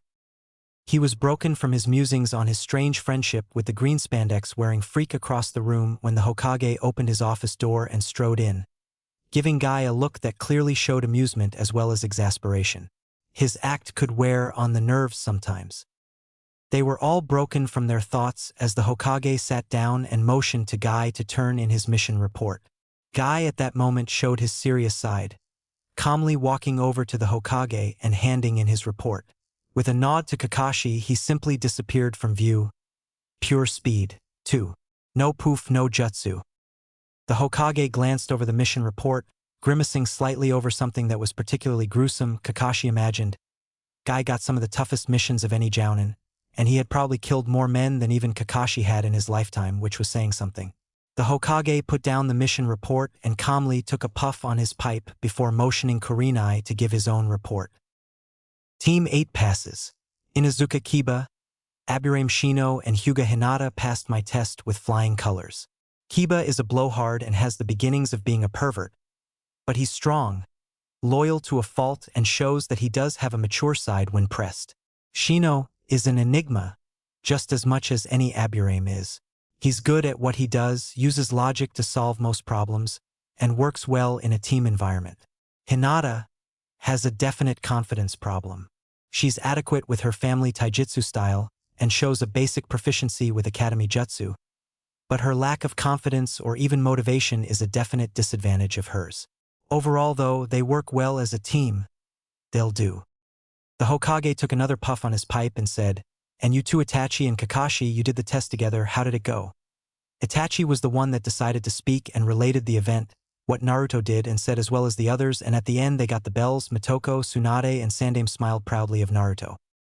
"Well, tomorrow you will start missions with your Genin's teams. Good luck," said Sandame. They bowed and left. "So tomorrow you and Shizune will start teaching medical jutsu at the hospital?" asked Motoko. Tsunade nodded. "Yep, 3 kunoichis, the ones from Itachi, Kurenai, and Kakashi team. They talked a little bit before leaving." Over the next few months, Naruto found out what it meant to be a genin. It meant taking out trash, getting thrown up on by babies, and chasing cats. They trained together. The Jounins trained them in chakra control, stamina, and speed. They taught them a jutsu to each one. Naruto learned the Shunshin no Jutsu body flicker technique, a teleportation technique rarely used in battle. Naruto was currently walking along, the stupid cat Tora that belonged to the feudal lord's wife, in his hands. Tried to bite Naruto once. He growled at it once, showing his fangs. It didn't try to bite him again. They finished the mission pretty early. The thing was a damned fast runner, but Naruto and Ino trapped it in a corner. Shikamaru predicted where it would go next and caught it. They walked into the office and surprising they found Kakashi team leaving. Naruto raised an eyebrow. Sasuke saw this and smirked. "We're gonna beat some bandits. We have a C-class mission." As he left, "What?" yelled Naruto. "The bastard, though. They gave to the woman his cat." Tsunade and Motoko was there as well for some clan business. "All right, Team 7. I have 3 possible jobs for you to do. The first is to pick up some groceries for a kindly old lady that lives on the south side. The second is to babysit a young child. And the third is to paint a fence." "No." Everyone looked up to see Naruto simply gazing at the Hokage impassively. "You gave Team 9 a mission to beat some bandits. I want a C-class mission as well. Do we have an understanding, old man?" Irika stood up so fast his chair fell to the ground. "Naruto, you do not speak to the Hokage in such a fashion. Your use of old man I could tolerate, but you do not demand things from your Hokage. You do not threaten him. Do I make myself clear, Naruto?" Motoko smacked him in the head. "Be most respectful," scowled the woman, but she was having fun. Itachi was amused, eating Pocky. "I don't Naruto, why should I give you in C rank?" asked Sarutobi with a smirk. Then Naruto smiled. If you don't, I tell Bachan, where do you hide your books? Threatened the blonde. Silence in the room. Then Naruto raised an eyebrow when he saw Tsunade smirking. He turned to see the Sandaime with a sad smile. Too bad, Naruto. Tsunade found them yesterday. Naruto sighed. He began to think, then it hit him. If you give us a better mission, I tell you how to beat the paperwork, said our blonde. Now they looked at him, Tsunade and Sandaime, with their jaws in the floor. If you tell me how I could give you an S rank, replied Sandaime. Now Motoko, Irika and Tsunade what? Yelled at the same time. Really? Asked Naruto. Then Sarutobi nodded. Alright, you could use Kage Bunshin. Tsunade and Sandaime eyes widened. Why, I didn't know about that. Okay, Naruto, here's your C-class mission. You have to a bridge builder from bandits until he finished his bridge, which will connect the land of waves to the mainland. You said S-class, yelled Naruto. I said I could give you, said Sarutobi with a smirk. You tricked me, said Naruto, growling. After a few minutes, Tazuna, he was an old man with a bottle of sake, entered. What's with the kids? Especially the blonde girl, he looks weak. Then Ino yelled in anger, what did you said? As she rushed at him, but Itachi grabbed her. No, Ino. If we kill the client, we fail the mission. Then suddenly the bottle of sake that had in his hand broke in pieces due to a kunai throw by Naruto. It will be wise to think before insulting Ino-chan, old man, said Naruto in a serious tone. The drunk could only nod. The others smiled and Ino hugged him. My knight. They all sweat dropped at the scene. After that, they all go home and packed a few weeks of supplies and clothes and walked to the gate. Chapter 6. Konoha. Gates. At 10 o'clock in the morning, Itachi, Naruto, Ino, Shikamaru were at the village's east gate. Well, let's head out, said Itachi as they began to walk. The group was talking. Meanwhile, Itachi was eating his pocky. Then Naruto turned to Itachi. Itachi, it's not healthy to eat pocky all the time. Then the Jounin glared at him and smirked. Naruto, same goes to you and your ramen, Naruto sighed. After a while, the group was now walking down the path on their way to find a boat to take them to the wave. Ino was asking questions about the hidden villages. And that's why Konoha has the leaf symbol to show how the Shodaime and the Nidaime created the forest with the Shodaime Mokutan bloodline, explained Itachi. That means I could created my own village, exclaimed Naruto. Then Ino replied, it's true, you're related to them and have the Mokutan bloodline. Itachi shocked his head. Too bad, Naruto, you don't have the Nidaime ability. Then Ino asked, Ano, Tazuna-san, does Nami have its own shinobi village? No, Wave does not have a shinobi village, replied the man. Then Itachi continued, there are only 5 major shinobi villages: Konoha, Suna, Kumo, Iwa, and Kusa. There are also smaller shinobi villages like Getsugakure and Amigakure no Sato. These 5 villages are led by the Hokage, Kazekage, Reikage, Tsuchikage, and Mizukage. Though there are villages within counties, they are considered separate and have their own forms of government. So basically, the Hokage is our supreme leader and one of the most important men in the world. The old man is that important? No way, though. The 3 genin. Hey, you 3, Itachi said to them. You just doubted Hokage-sama, didn't you? Naruto, Ino, and Shikamaru shocked their heads. Itachi-sensei, we won't run into any foreign ninja on the way to Wave, right? Asked Ino. Itachi smiled at them. No, Ino, we shouldn't. This is a C-class mission, only thugs and bandits. Then Ino replied, okay, Itachi-sensei. Naruto and Itachi noticed the expression of Tazuna and grew worried. After 3 hours, they continued down the path till they reached a bridge. Naruto and Itachi saw a puddle.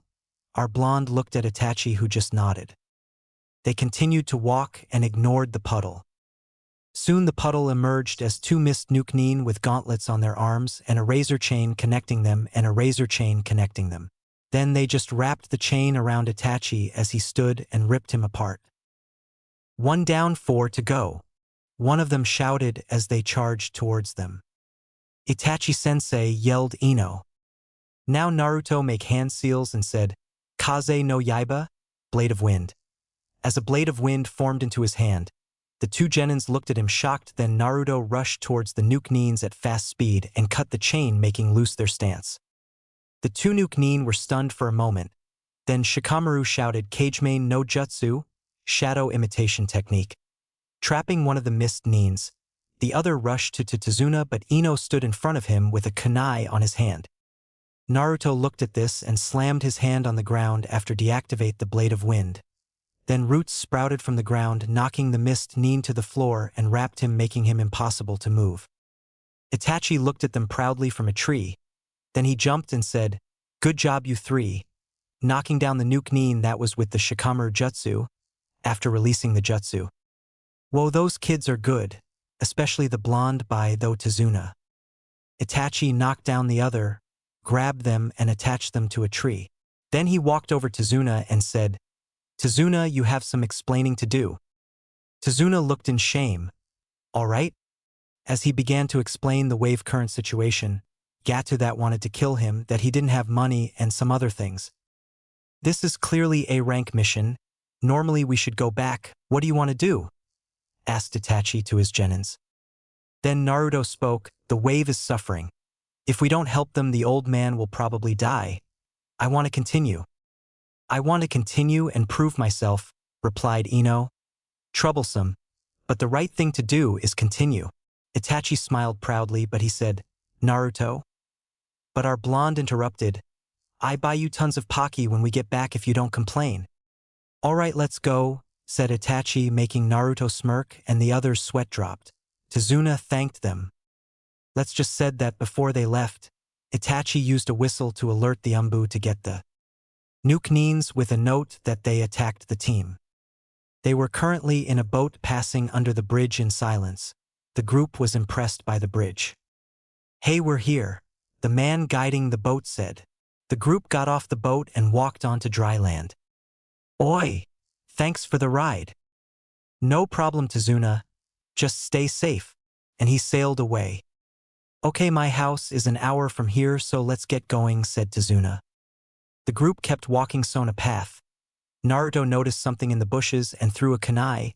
He went there and saw a white rabbit. Ino scolded him, but he didn't care, pissing her off. "A white rabbit, something isn't right here though, Itachi." "Everyone get down," shouted Itachi.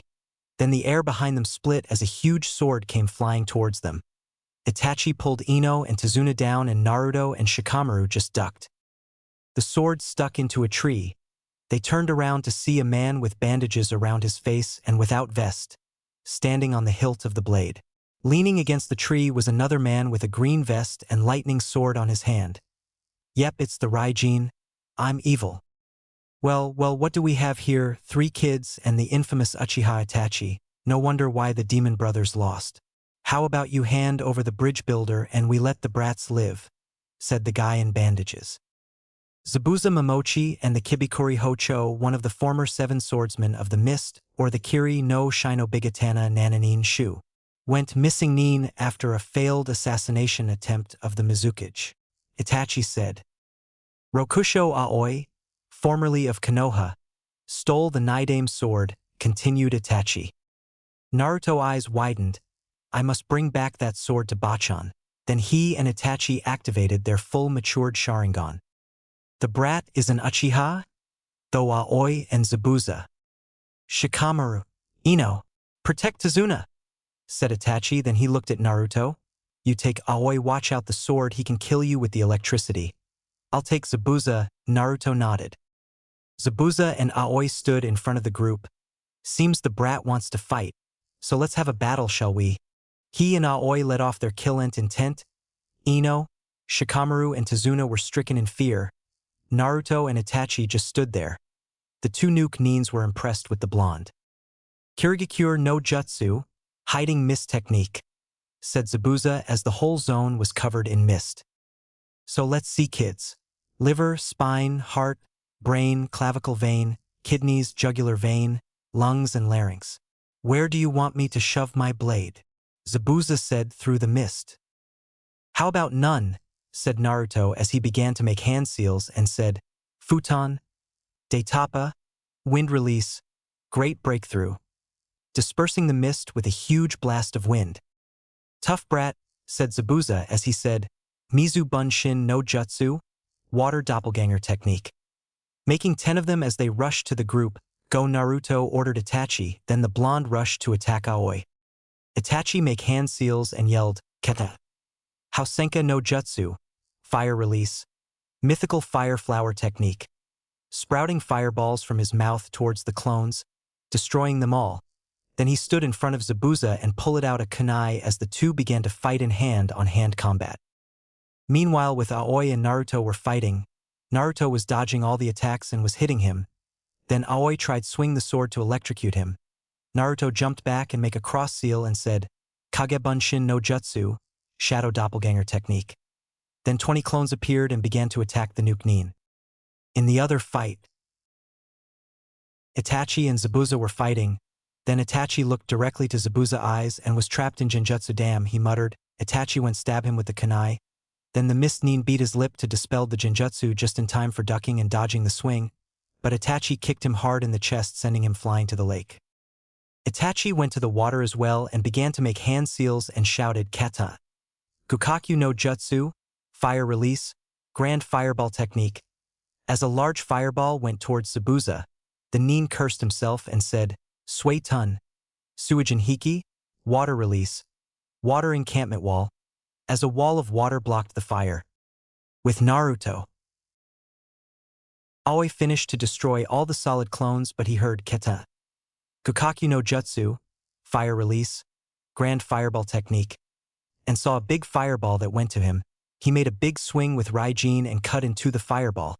After that, Naruto was nowhere found. He looked for him. "Where's the stupid brat?"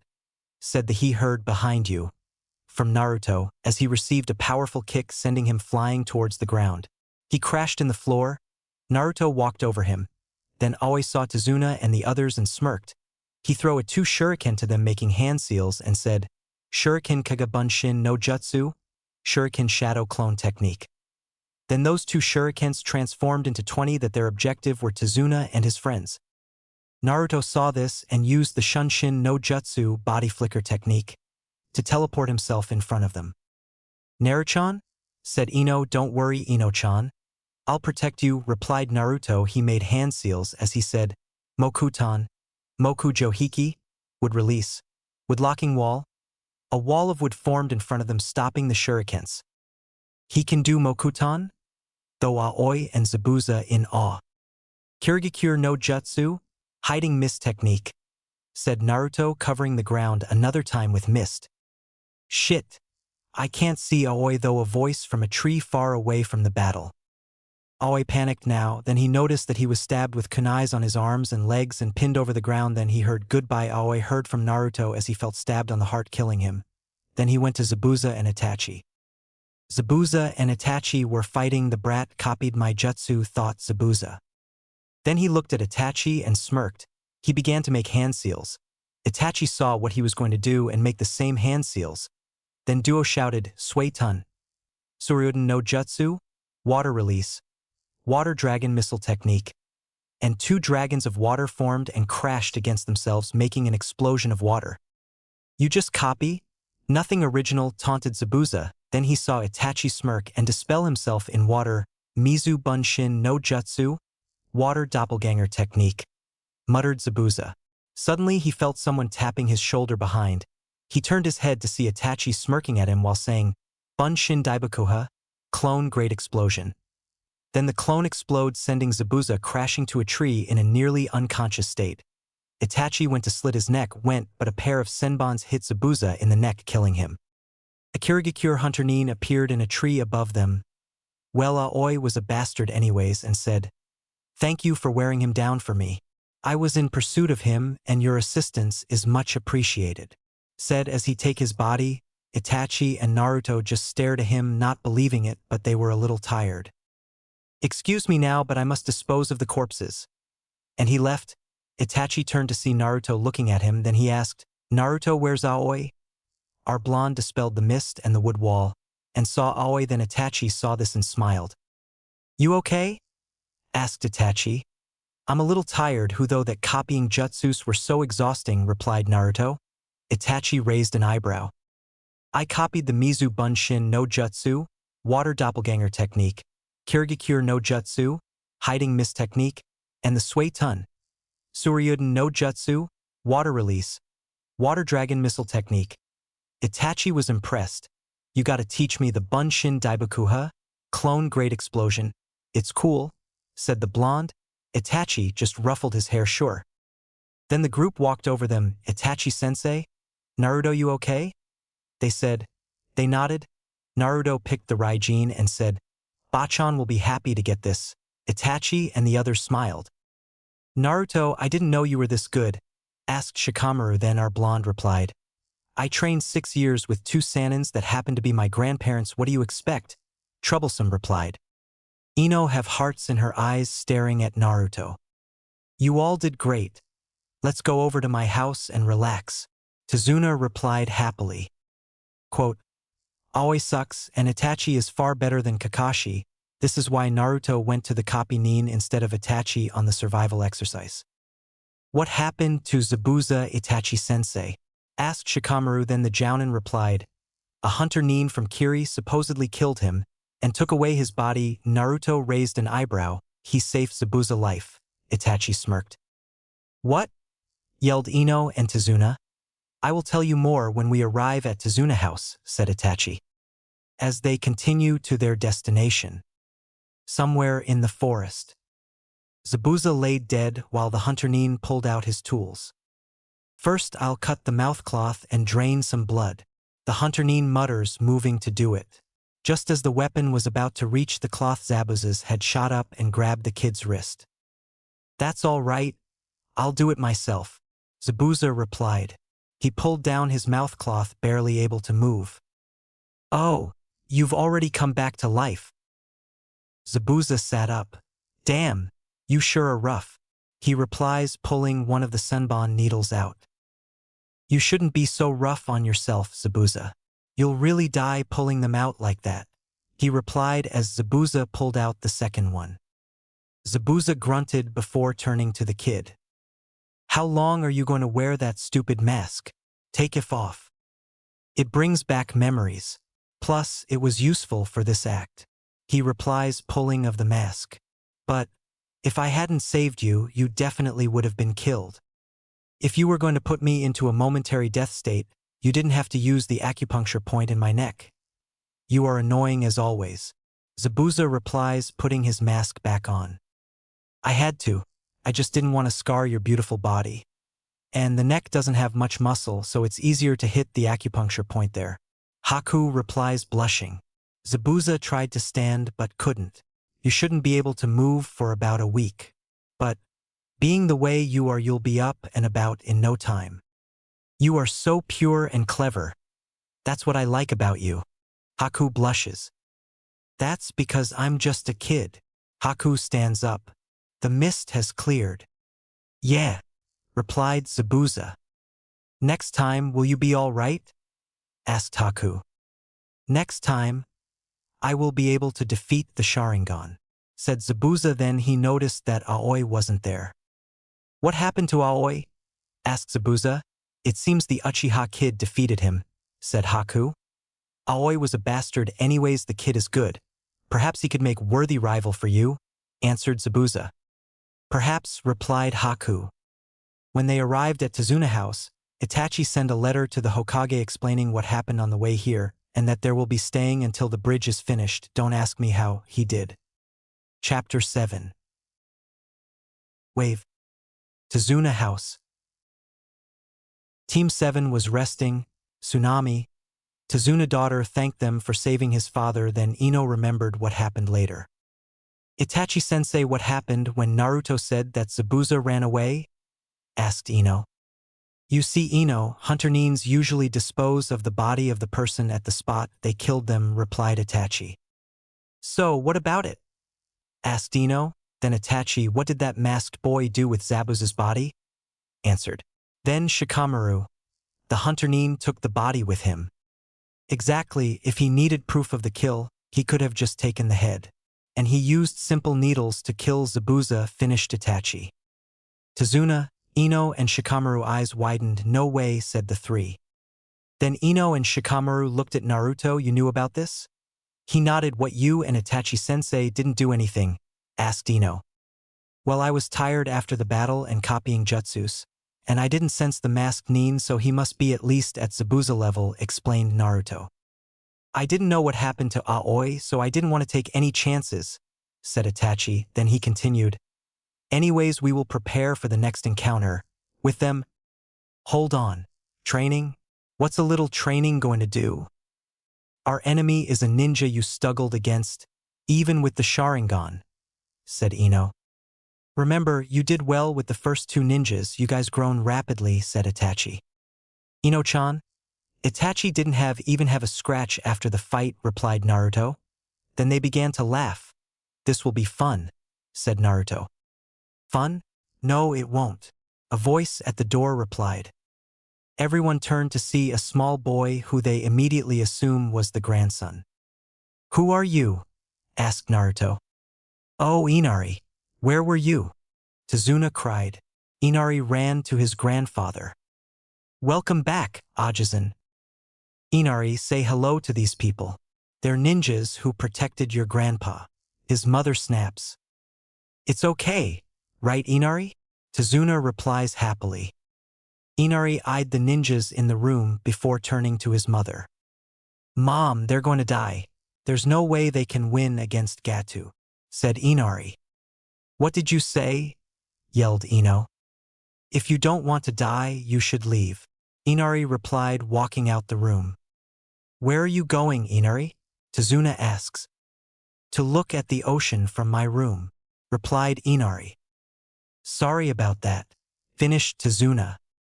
Konoha. Hokage office. Sarutobi was busy with paperwork. He just was informed that Team 7 was ambushed by two Chunin nuke Nins, and the team handled them. It seems Itachi continued with the mission. Then suddenly Tsunade and Mitoko, yes they barged into the room. Any news about Team 7 and 9? Asked Mitoko. Tsunade wanted to know as well. Well, Team Kakashi finished to help the post from the bandits, and they will come back tomorrow at night. And Team 7. Sarutobi couldn't finish. What happened to Naruto? Asked Tsunade in a serious. Well, on the way there they got ambushed by two Chunin nuke Nins, replied Sandaime. The two women's eyes widened. What? The duo yelled. It was supposed to be C rank. Why are they fighting ninjas? They will come back, isn't? Asked Mitoko. Sarutobi was sweating. Then there was a knock at the door. Enter, ordered the old man. Then a Chunin with a letter appeared. Hokage-sama, we received a letter from Itachi's team. The three eyes widened. Sandaime opened the letter and paused. The two women looked at him worried. Well, what does my son says? Asked Mitoko. They continued the mission. It seems it was the genin who handled the demon brothers, said the old man. The two women glared at them. Anything more? Asked Tsunade, raising an eyebrow. Well, on their way to the bridge builder house, they got ambushed by Momochi Zabuza and Rokusho Aoi, said a trembling Sandaime. You send them on A-class or perhaps S-class mission? Threatened Tsunade. I didn't know. It seems the client lied, stuttered Sandaime, looking at the scaring woman's. Continue, ordered Mitoko. In the letter it explained Naruto and Itachi battle. They were proud of Naruto, and Tsunade was happy to get the Raijin back. So they finished? Asked Tsunade. Sarutobi shocked his head. When Itachi was about to kill Zabuza, a hunter Nin from Kiri, apparently killed him, but in reality he saved him. He was an accomplice. Itachi says he's at least Zabuza or higher level. They will stay there until the bridge is finished. The employer is Gatu. Suddenly Tsunade slammed her hands on the desk, making it tremble. That's S-rank mission, yelled the woman. And they continued? Why? Then Sarutobi replied, it seems Naruto promised that he will buy Paki to Itachi if they continued, stuttered the old man. Both women glared. I'm going to kill those two bastards when they come back. The next day at the wave. Itachi's team were in the forest near a lake. Well, now you will learn an advanced level of chakra control. You will be walking on water. Ino and Shikamaru raised an eyebrow. Then Itachi proceeded to demonstrate and explain how to do it. Naruto already knew, so Itachi taught him how to do the Bunshin Daibokuha, clone Great Explosion. When they mastered water walking, Itachi proceeded to teach them the Katan, Gukakyu no Jutsu, Fire Release, Grand Fireball Technique, to Ino and the Futon, Renkuden, Wind Release, Drilling Air Bullet, to Shikamaru. Tsunami, Tezuna's daughter, spoke. "Where is Naruto? Is he still out there?" Then Ino replied, "I think so. He wanted to improve one of his techniques." They were currently seated around Tezuna's dinner table. Tezuna and his family, consisting of his daughter, Tsunami, and her son Inari. Suddenly they heard movement from outside. The shinobi tensed, but relaxed a little when they heard who it was. Naruto said, "Hello? Anyone home?" Itachi spoke, "We're in the dining room, Naruto." The kid spoke, "Why do you fight so hard? You can't beat Gato and his men no matter how strong you get. You come in here and you smile like it's nothing. You don't know how hard life can be. You've never lost anything. You've had it dash." Naruto raised an eyebrow. "What did you say, brat?" Then Inari replied, "You heard me. You don't know how hard life can be. Well, let me explain something to you. I've been orphaned until I was 6 years old. Father died sealing the furball inside me. That made the village hate me, even if it wasn't the furball fault.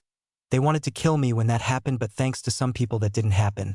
I was mistreated in the orphanage until the old man gave me an apartment, glared and insulted by the villagers all the days. So don't tell I don't how hard a life can be," finished Naruto as he left the room. Itachi sighed.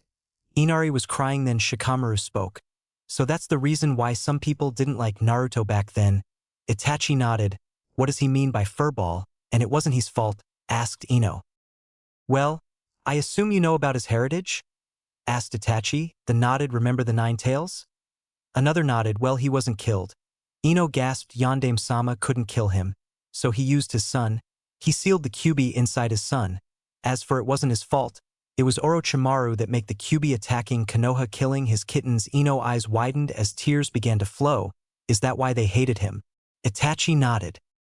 "And it's thanks to your fathers, and especially Mitoko, that take care of him after he left the orphanage, that he didn't receive beatings from the villagers.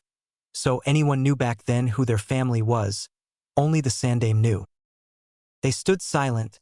"I'm go to find Naruto," said Ino as she left the room. Somewhere in the forest. 1 hour later, Naruto was on the ground thinking about what happened. "I hope they don't hate me now." He was too lost in thought that he didn't notice that Ino was walking behind him. Ino smiled when she saw him walked without making any sound. Then Naruto felt 2 arms wrapped him in an embrace. He suddenly startled and gasped. He turned his head to saw Ino smiling at him. "Ino-chan," I stuttered, "our blonde," but the girl put his finger in Naruto's mouth, shutting him up. "Naru-chan, I don't hate you. There's no way I could hate you. Even it was Orochimaru bastard fault. The villagers are stupid." Then Naruto replied, "Thank you, Ino-chan," as they hugged each other. "You're welcome," said Ino. "I'm going to train a little more, Ino-chan. You can go sleep," said Naruto. "Okay, Naru-chan, don't stay too late." As she left, Naruto went to the train, trying to improve his Rasengan. The next day, Naruto woke up the next morning to bright sunshine. He yawned. Judging by the sun, it was probably already 10. He really slept well. He got up and yawned again. He slowly walked to the Tezuna household. He saw sword slashes marking the way to the house. And a dead pig? Oh no. Naruto picked up his pace and ran the rest of the way towards the house. He got closer. He saw 2 thugs with Tsunami between them. They were dragging her away. Then Inari came out and began to yell at them. "Good job, kid." Naruto moved fast and replaced Tsunami with some wood with the replacement jutsu. Then he landed by Inari with her, while the thugs realized that they didn't have their prisoner anymore. Inari looked at him in amazement. How did this guy move so fast? Naruto spoke. "Good job, Inari. You distracted them enough for me to get your mom to safety. Now, let me take care of these guys." Katan, Gukakyu no Jutsu, Fire Release, Grand Fireball Technique, said Naruto, burning them down. He then quickly tied them up. As soon as he was sure that Tsunami and Inari were okay, if they attacked, they will after Tezuna as well. After a while, Naruto made it to the bridge. Itachi was fighting Zabuza head to head. Shikamaru was protecting Tazuna from some thugs, and Ino was fighting with the hunter Nin. Then farther along was mirrors. As he got inside, he saw how Ino got hit by Senbons. She got some along, but now she was hit on the neck. He just arrived to grab Ino from falling in the floor, Naruto said as she looked how Naruto grabbed her and shed a few tears. I'm sorry, Naruto, what I could, as she closed her eyes. No, no, no, no, yelled Naruto. He turned to see the hunter Nin. This one said, was she your friend? A precious person of yours? Do not worry. You will be joining her soon. That was all Naruto could take. Red chakra began to pour off his body. Rage overtook him. He activated his fully matured Sharingan and yelled. Naruto yelled, I'll kill you. You killed her. I will kill you. Shikamaru already knocked down the thugs. What happened? That's the Nine Tails power? Itachi just finished Zabuza live with the Katon, Karyuden, Fire Release, Fire Dragon Missile, and got worried when he sensed the Kyuubi chakra, so he went there just to see. What power though Haku I can't overcome. Naruto quickly gathered chakra on his hand, forming a blue ball of chakra, and rushed full speed to Haku. The hunter Nin couldn't move from the fear. Then Naruto slammed the blue ball of chakra on his chest, yelling, Rasengan, spiraling sphere. In the exterior, Itachi saw how Naruto attacked with the Rasengan. Shikamaru saw it too. That's the Yandame technique. He saw the red chakra and an angered Naruto. He looked at the floor and froze as he saw Ino lying there Nohido.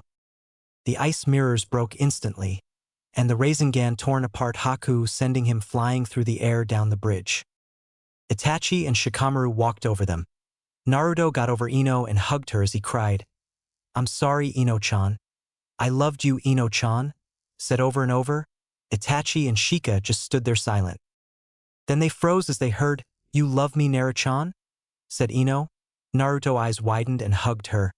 You're alive? You're alive. Itachi and Shikamaru gasped in relief and smiled at the situation. A voice spoke, Well, isn't that sweet? I must thank Zabuza for weakening you guys up. They turned to see Gato along with at least 50 thugs. Before Naruto or the others could do anything, an arrow landed in on Gato, killing him. Naruto looked behind him. Behind them all was Inari and the rest of the villagers. Naruto smiled. Inari. Inari grinned. A hero shows up at the last second, right? Naruto grinned right back. The thugs were looking weary now, why not add to it? He formed 20 Kage Bunshin. Itachi stood up and did the same. Around 40 clones formed around him. This was enough for the thugs. They jumped off the bridge to swim to safety or went back onto the boat that they came on. Behind the group of ninja, the villagers of the Wave Country cheered. Naruto grinned. They had gotten their courage back. Ino approached Naruto and said, You said you love me, Naruto-chan? Then Naruto blushed and looked away. I don't know what you're talking about, Ino-chan, you must be dreaming. Ino raised an eyebrow when Itachi and Shikamaru chuckled. The next few days were spent healing and getting ready to leave the country of the wave. Ino went to ask Shikamaru what happened in the bridge. She was impressed when he told her that he used the Yandame technique. Then she blushed and smiled when Shika told her that he went berserk when he thought that she was dead, and told her that he loved her. Tazuna spoke, Thank you for your help. The bridge will be incredibly. Itachi smiled and replied, I don't doubt it. Inari was crying, You'll come back to visit, right, Naruto? Naruto smiled, Course I will. And they left. A villager spoke, Tazuna, what will we call the bridge? Tazuna snapped his fingers after a few moments of thought. Tazuna said, I got a super idea. We'll call it the Great Naruto Bridge. The villagers started to cheer, yelling the name of the bridge. Chapter 8. Konoha. After a few days, Itachi's team came up to the gates of their village, previous sending that they were okay and coming back. They entered Konoha with greetings from the gatekeepers. Okay guys, let's go report to the Hokage and then you will have 2 days for resting, said Itachi. And Naruto, you owe me Paki. our blonde sighed. They walked a little bit and arrived at the office. They entered and saw the Sandame looking at them. "Hey old man, thanks for the S-rank mission," said Naruto in an amused tone. The door suddenly closed and turned their heads to see Motoko and Tsunade smirking at them. Now Naruto and even Itachi was scared. "So S-rank mission was?" said Tsunade in a sweet but dangerous voice. The Motoko looked at Itachi. "And you continued the mission because of the Pocky," replied. The duo was trembling. "Before you kill them, I will like to heard the report," asked the Sandame. Then Itachi stood in front and began to explain the tale, how they defeated the Demon Brothers, the encounter with Momochi and Aoi. Naruto explained his battle with Aoi and Itachi the ones with Zabuza. He explained also that Ino and Shika knew about the Nine Tails and they didn't mind. Then he proceeded to tell the battle in the bridge, that Naruto wasn't there. Ino and Shika explained what they do against the thugs and Haku. Itachi finished the tale telling them that after he killed Zabuza, he saw Naruto mad using the fox power and killing the hunter Nin with a Rasengan. Then they named the bridge after him. Sandame, Tsunade and Motoko were impressed and a bit worried. The slug Sanin checked Ino and told her to rest. "That's impressive, you earned some days resting. Here's your pay for the upgrade mission," as he gave them the money. Now I remember I brought back the sword," as he gave back the sword to Tsunade, who smiled. "So you learned new jutsus?" asked Motoko. All nodded, telling her what they learned. Then it was Naruto's turn and said, "I copied the Mizu Bunshin no Jutsu, Water Doppelganger Technique, Kirigakure no Jutsu, Hiding Mist Technique, and the Suetun, Suryuden no Jutsu, Water Release, Water Dragon Missile Technique, and Itachi taught me the Bunshin Daibokuha, Clone Great Explosion," finished the blonde. "You taught him the Bunshin Daibokuha, Clone Great Explosion. What were you thinking?" scolded Tsunade and Motoko. Then Itachi replied, "Oh, look at time. I have to go," and Naruto remember the Pocky, as he puffed away. "Traitor," muttered Naruto. Then the woman glared at Naruto, who was sweating hard. "Someone else you want to tell us?" Then Naruto opened his mouth, actually, but he quickly shocked his head. Tsunade grabbed him from the collar and glared at him. "Tell me or I'll make you suffer." Ino and Shikamaru were scared. "I improved one technique," stuttered Naruto. Now that got the adults' attention. You can leave already, Ino, Shikamaru." "See you later, Naruchan," said Ino. He waved back and said goodbyes to them. "Now tell us what technique was," asked Tsunade. Then Naruto quickly answered. "It was the Kagabunshin no Jutsu, Shadow Doppelganger Technique."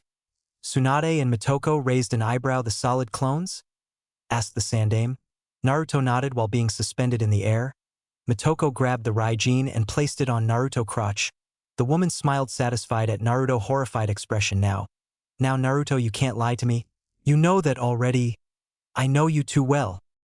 Okay, let me go, I tell," said Naruto in fear. They let him. "All right, spill it," Naruto ordered Tsunade. "I'll tell you if you promise not kill me," said Naruto. The adult eyes widened. "It can't, that technique. If you don't tell us, you will definitely die," threatened Motoko. "It was Rasengan," said Naruto quick. "Slowest this time, Naruto," replied Tsunade. Then Naruto sighed. "The Rasengan? Spiraling sphere." Now the three gasped, but the woman quickly glared at him, making him cover himself. What improvement, Naruto? Now his attitude changed to the bragging mode. "It's a more powerful Rasengan. It's 4 times bigger than a normal one. I called it Otama Rasengan, Great Ball Spiraling Sphere. He takes a lot of chakra, but the damage that do takes the cake." Suddenly, he was knocked down to the ground by a punch courtesy of Tsunade. Then Motoko and Tsunade began to shake him, scolding him to create such a powerful technique. "Naruto, I forbid you to use that technique," said Tsunade. "What, you can't do that?" Then Tsunade replied, "That technique could kill anyone, probably me too. I will not use on friends, of course, only for enemies when I'm danger," exclaimed our blonde. After arguing a little, Naruto won, but pissing of the two women with the help of the Sandame. Then Naruto left to buy Pocky and go home to rest. Yamanaka shop. Ino arrived at home, and their parents rushed to her. "You okay, Ino? I heard you went against ninjas." "Tsunade-sama checked me and said that I have to rest," replied Ino. "So can you tell us what happened?" asked her mother. Ino nodded and told them all. They were proud of her daughter, but didn't know that Naruto was that strong. He even knew his father technique. And finally they told what Shikamaru told her when Naruto thought that she'd die. You know about the Nine Tails? Asked his father. She nodded. That's a total bullshit that the villagers hated Naruto for such a little thing, even if it wasn't the fox's fault. Now their parents raised an eyebrow at that. What do you mean it wasn't the QB fault? Then Ino replied, you don't know? They shocked their heads. Itachi-sensei told us that was Orochimaru's fault. He killed his kids, forcing him to attack Konoha. Now they were stunned. After a while, his mother asked, so Naruto told you that he loved you when he thought you were dead? Teased his mother. Ino nodded. But he don't have the guts to accept it. Their parents laughed. Perhaps we can blackmail him. As they continued to talk. Uchiha compound. Naruto walked into his house. He saw Sasuke outside training. Hey Sasuke, said our blonde. Hey Naruto, I heard what happened. Nuke means you're lucky, replied Sasuke. Naruto smirked. I copied from Zabuza the Mizu Bunshin no Jutsu, Water Doppelganger technique, Kirigakure no Jutsu, Hiding Mist technique, and the Suetun, Suryuden no Jutsu, Water Release, Water Dragon Missile technique. I'll show you them later, so you can copy if you want. I'm going to sleep. I'm tired, finished the blonde. Sasuke nodded as he began to train another time. After 2 hours, Naruto was sleeping in his room. Motoko and Tsunade returned home. Sasuke left with his team. Motoko and Tsunade checked our blonde room and saw him sleeping. They smiled and left to the dining room to eat something. 2 days later, Itachi's team returned doing mission but D-rank lames ones. After they finished the last one of the day, Naruto and Ino were walking throughout the village. They went to eat to the Ikarakus, and after that the pair continued walking to get to another part of the village. Then they heard, "Put me down," someone yelled. "It's Konohamaru though Naruto." "Please put him down," another voice said. "Sakura, though Naruto Ino." The duo rushed to see what happened. When they arrive at scene, Naruto eyes widened. "Hey Kankuro, Timichan. How have you been?" yelled Naruto. Ino eye twitched when she hear, "Timichan." The Sannins looked at him. Kankuro dropped the kid when he saw Naruto, then he snapped out of the shock. "Hey Naruto, we've been fine." "Long time no see," replied the Sand boy. Naruto smiled, indeed. Then he was quickly wrapped in a hug by Temari. "Naruchan, I missed you so much," said the Temari. He returned the hug. "Me too, Timichan." Then the duo sensed the killer intent that was coming from behind. Then they heard, "So this is that Temari you talked us about, Naruchan?" said Ino, making Temari glared to her. Then she looked at Naruto. "Naruchan, who is she?" asked. Then Naruto replied, "She's Ino-chan, my friend and teammate." Then the two began to glare to each other, releasing killer intent, enough to scare Naruto and Kankuro. "I never saw Ino-chan this furious," said Naruto. "Neither I do with Temari," replied Kankuro. Suddenly Naruto looked to a tree.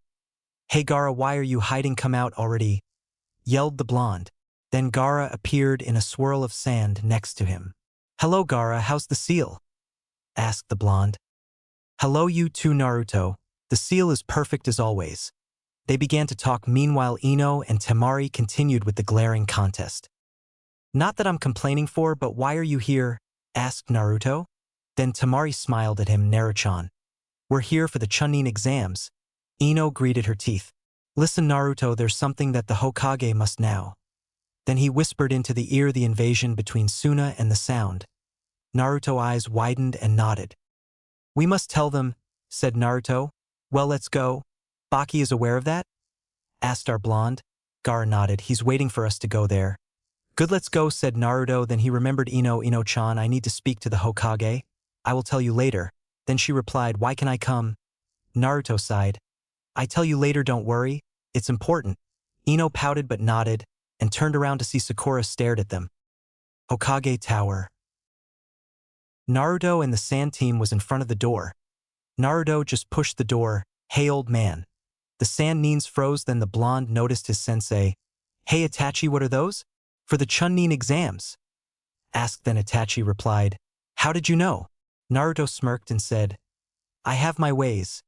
Anyways old man, remember the people I met in Suna. They are here for the Chunin exams too," pointing at them. Sarutobi nodded to them. "Ero Sennin is in the village?" asked Naruto. Sarutobi nodded. "Can you bring him and Bachan here?" "It's important." The old man raised an eyebrow but complied, sending an ANBU. You're still called them those names, asked Temari. Of course, replied Naruto. After 20 minutes, the two Sannin arrived. They were surprised and bowed to the Sannins who greeted back. All right, Naruto, what do you want? Asked Sarutobi. Then Tsunade interrupted. You mean it was the stupid brat idea to call us here? The Hokage nodded, but Naruto growled, Hey, don't call me that old hag. Bad idea? Then Tsunade punched him, sending him to the wall. How many times I told you to don't call that? The room sweat dropped. Well, Gaara, you can tell them, said Naruto as he got up. Hokage-sama, the Sound and the Sand are planning on invading Konoha at the middle of the third stage of the Chunin exams. The adult's eyes widened. You're serious? Asked Tsunade. Baki nodded. Then the Jounin continued. He explained the current situation of the Sand. But you see, after what you done for Gaara, the Kazekage disagree with the idea. He left us a letter. It seems the Sound leader killed him and is impersonating him. There was a few silence in the room. You see, we planned that when the invasion happens, before that we alert of the real truth to them and we turn against the Sound Nin. You know the identity of the Sound leader? Asked the Hokage. Baki nodded. It was in the letter. It's Orochimaru. Then the Sannins and Naruto said at the same time, What the bastard, another time. The Sannins nodded, though Orochimaru isn't aware of that, we know. Sandaime though for a bit. Okay, this what are we going to do? We will act like this not has happened and we inform the others when the two NDS exams finish. Don't kill any Leaf Nin. The Sans Nin nodded. There's something else. It seems Orochimaru have a spy on Konoha, but we don't know is it. Sandaime nodded. Okay, you can leave. 2 days later, Chunin exams. This was it. It was time for the Chunin exams. Genin teams from all countries would be here competing for the title of Chunin. Team 7 entered the venue and made their way up the steps to the third floor, each of them having set their own goals in the exam. A commotion on the second floor stopped them from reaching their destination. This exam is tough. You should back out now when you have the chance. Naruto was not having any of this. Stop scaring the contenders and drop that horrible genjutsu. We're still in the second floor. Angered that their fun was over, the two Chunin disguised as Genin removed said genjutsu on the sign.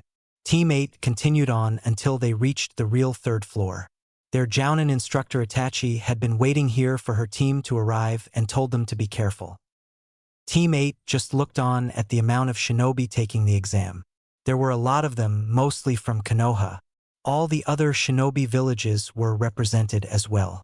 Before they could examine the competition even further, a loud voice which sounded like Kiba's was heard around the room, announcing the arrival of his team. Kiba then looked around and saw the rest of the Rookie 9 in the room as well. Looks like everyone's here. The rest of the Rookie 9 just gathered on one spot of the room, talking about recent events. Along the way, Naruto spotted Gaara and his team. Naruto smiled at Temari, who saw this and smiled back. Ino noticed and glared at Temari as she twisted Naruto's ear. He yelled in pain, What did I do? Then she glared at Temari. Naruto just sighed. Would all of you just do everyone a favor and shut the hell up? A silver-haired ninja walked towards the group, clearly irritated by the group's discussions. And who would you be? Kiba was the one to ask this question. He was already annoyed that this man interrupted their group talk. Yakushi Kabuto, all of you need to look around. When the Rookie 9 did so, they felt the killing intent coming from the other teams. What are you rookies doing here anyway? This exam isn't a field trip, asked Kabuto. Then Naruto noticed something strange about him. He smelled like snakes. Kabuto-san, you seem to know a lot about this exam. Is this your second time? It's my 7th, actually. Being here for a long time has gathered me quite a lot of information to study. Kabuto then pulled out a deck of shinobi info cards.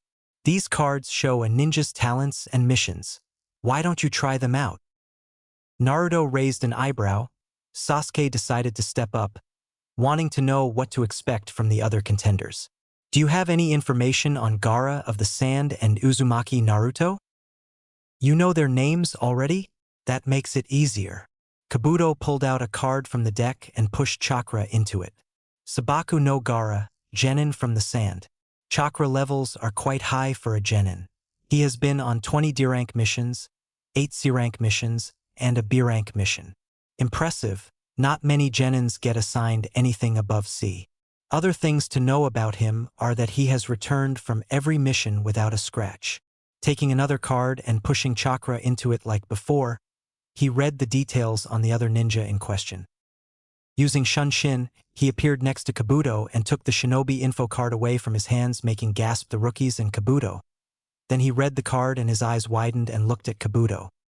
You know too much, Kabuto? No mere genin could have that information. Plus you smell like snakes. You wouldn't hide something, isn't that right, Kabuto-san? Said Naruto, burning the card within small ketan. A tall grass ninja overheard the conversation and smirked. Yeah, I'm evil. Kabuto was about to reply, but a rough voice was heard by everyone in the room. Ibiki and his entourage of Chunin explained the rules to the participating genin. When everything was crystal clear to the genin, Ibiki motioned them to enter the examination room. Seats were assigned at random for everyone. As soon as everyone was seated, the Chunin handed out the questionnaires and started the first exam. Naruto saw Sasuke using his Sharingan to copy and blinked. Oh shit, we're supposed to cheat. He activated his Sharingan and did the same. Hinata was using his Byakugan. After a while, Ino used his Mind Jutsu to copy the answer from Sakura, who just finished the exam. Gaara used his Sand to copy. Number 20, you're out of here. 36 and 78, you're gone too.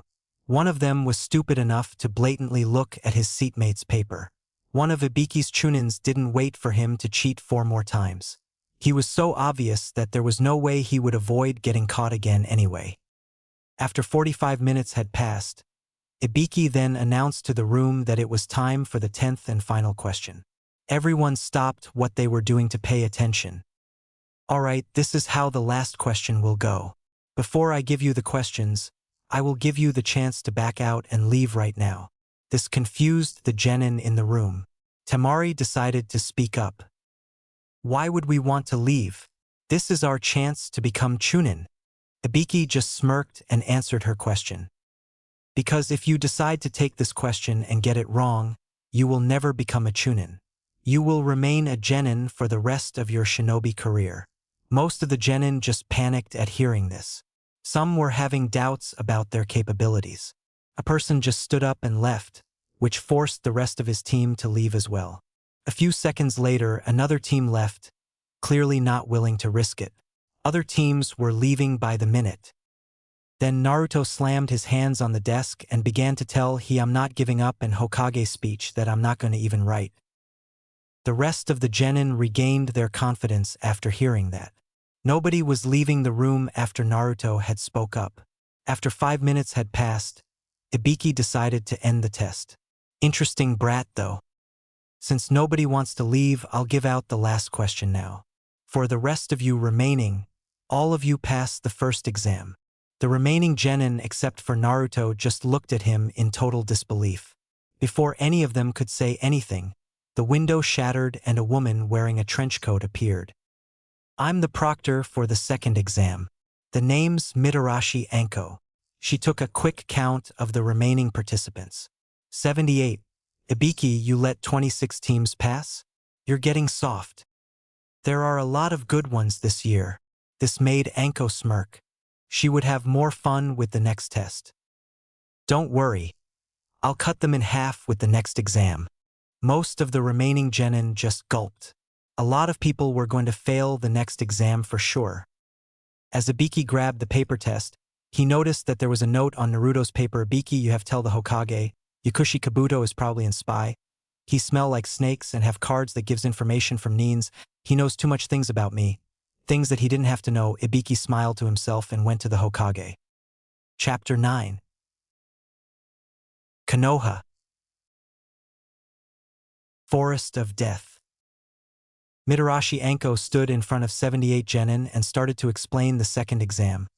Alright, you little shits, it's time for the second exam. We will give each team a scroll. There are 2 scrolls, the Scroll of Earth and the Scroll of Heaven. To pass this exam, you must defeat another team and take their scroll. If you do not have one of each scroll, you fail. Once you get both scrolls, you have to get to the tower in the center of the Forest of Death. You have a time limit of 5 days. Alright guys, this is a survival test. I expect that at least one of you will probably die. With that said, come get your scrolls. Out of the 78 genin participating in this exam, only one wasn't freaking out. Hey crazy lady, you don't scare me. I kick ass in this exam. Our favorite blonde screamed. Oh really? Anko threw a kunai which flew by his head, scratching his cheek. She then reappeared behind him and licked his cut. Naruto just stood there enjoying the situation. Anko raised an eyebrow. He likes what I'm doing interesting. Ino and Temari, though were different, get the hell of my Naruchan, as they glared at her. Then the grass nin with large tongue returned to kunai to Anko. She threatened him to Dante stuck behind their never. Naruto raised an eyebrow. What is doing Orochimaru here? Yes, Naruto is cool and noticed the fake. Alright, let's get this started, yelled Anko. 20 minutes later. Team 7 had received the Heaven Scroll and just entered the Forest of Death. There were jumping tree from tree. Alright, I want you to listen me well. I don't told this to anyone. Only the Hokage, the Sanins and Itachi knows, said Naruto. They nodded. I want you to act like this conversation never happened. Another nod. Okay, said our blonde as he explained the things regarding the invasion, the sand and Orochimaru involvement. They both jaws dropped about this. Don't tell anyone, it's important. They both nodded. Now the dangerous thing, remember Kabuto? Asked Naruto. They nodded. Well, he's spy from Orochimaru. He smelled like snakes and knew something that nearly no one should know. You'll have to act like nothing happened. They nodded, but Shikamaru interrupted. Naruto, the guy with the big tongue. There was something weird about him. Ino looked at Shika in surprise. Naruto smirked, smart as always. You see, he's the same guy that used a disguise to do the Uchiha massacre. They both eyes widened. Yep, Orochimaru is here and I don't know what he wants. If he fight us, I want you two to keep distance from me. Just try to support me if you saw it clear. If not, don't interfere in the fight. They argued a little, but they understood. After 3 hours, they stopped to rest. They began to talk about some strategies. Then suddenly a powerful blast of wind sent them flying in different directions. Shikamaru and Ino stopped in a clearing. What the fuck was that? Yelled Ino. Then Shikamaru saw a huge snake coming to them. He grabbed Ino and jumped to dodge the blow. Ino gasped at the snake. Ino, we have to defeat the snake. I think Naruto is with Orochimaru. Now Ino got scared. Hold on, Naruchan, though the blonde. With Naruto. Naruto got up to just dodge a kunai that was thrown towards him. Then he looked around and saw the grass nin looked him with a smirk. Hello, said the man. Then Naruto acted like he was surprised. Orochimaru, what are you doing here? Don't tell me they took the Sannin title from you and got demoted to Genin. Then Orochimaru vanished and appeared in front of him. Watch you, mouth brat, as he kicked him in the ribs. But Naruto puffed in a smoke. Kaga Bunshin no Jutsu, shadow doppelganger technique. Then he turned around when he heard Hausenka no Jutsu, fire release, mythical fire flower technique. As small fireballs rushing towards him, he dodged them rather easily. Naruto jumped from the tree and looked at him. Naruto suddenly activate his fully matured Sharingan that make Orochimaru smile. Fully matured, like I wanted thought. OMG, that sounded emo. Then Naruto made a cross seal and yelled, Kage Bunshin no Jutsu, shadow doppelganger technique, and then clones appeared rushing to Orochimaru. While the snake Sannin was having trouble with the clones because of the Sharingan, the real Naruto behind them make hand seals and said while slamming his hands on the ground, Moku Bunshin no Jutsu, with doppelganger technique. Meanwhile, with Ino and Shikamaru, the two were dodging the snake blows and rushes. They tried to hit the snake but without making damage. Kunais and shuriken were ineffective too. Then Shikamaru looked at Ino. Ino, I have a plan, as he began to tell. With Naruto, Orochimaru had killed all the clones except one. He went to deliver when he felt that someone grabbed his legs. He looked down to see 2 arms made of wood grabbing him. Then he heard a hug. The clone jumped on his arms and smirked while Bunshin Daibakuha, clone great explosion. Shit, though the Sannin. Then there was a huge explosion. Naruto waste no time and make hand seals while saying, Katan. Karyu Enden, fire release. Fire dragon flame bullet. As a fire dragon sprout from his mouth to hit where Orochimaru was, he continued to make hand seals, futon. Daitapa, wind release, great breakthrough. This time, Then the fire dragon crashed along with the blows of wind, making a more bigger explosion of fire. With Ino and Shika. They keep dodging the snake according to the plan. They jumped together and Shika said, "Now Ino." Then the two began to make hand seals and said, "Ketan." Gukakyu no Jutsu, fire release, grand fireball technique. From Ino and Futon. Renkuden, wind release, drilling air bullet. From Shika. Then the fireball and the air bullet combined in a more powerful fireball that hit the snake in the head. When the fire and smoke disappeared, the snake lay dead on the floor. "We did it," exclaimed Ino. Then they saw explosions. "Ino, let's go there, it's probably Naruto," replied Shikamaru, as they rushed there. With Naruto. Naruto stood there watching as the smoke vanished. Then he saw the real Orochimaru burned, bruised and bloodied, looking at him pissed. Ino and Shikamaru just arrived and saw the state that Naruto and Orochimaru was in, jaws dropped. Meanwhile, outside the forest of death, Anko relaxed with a sigh as she took another bite of the stick of dango. For some reason, the taste of her favorite food had increased by 20% during the exams. While normally she would have wondered what could account for this, but she determined it had to do with the thoughts of all the genin probably engaging each other in mortal combat. She took the final bite of dango and tossed the empty stick into a nearby tree. Said tree was now decorated by what must have been almost 30 or 40 sticks.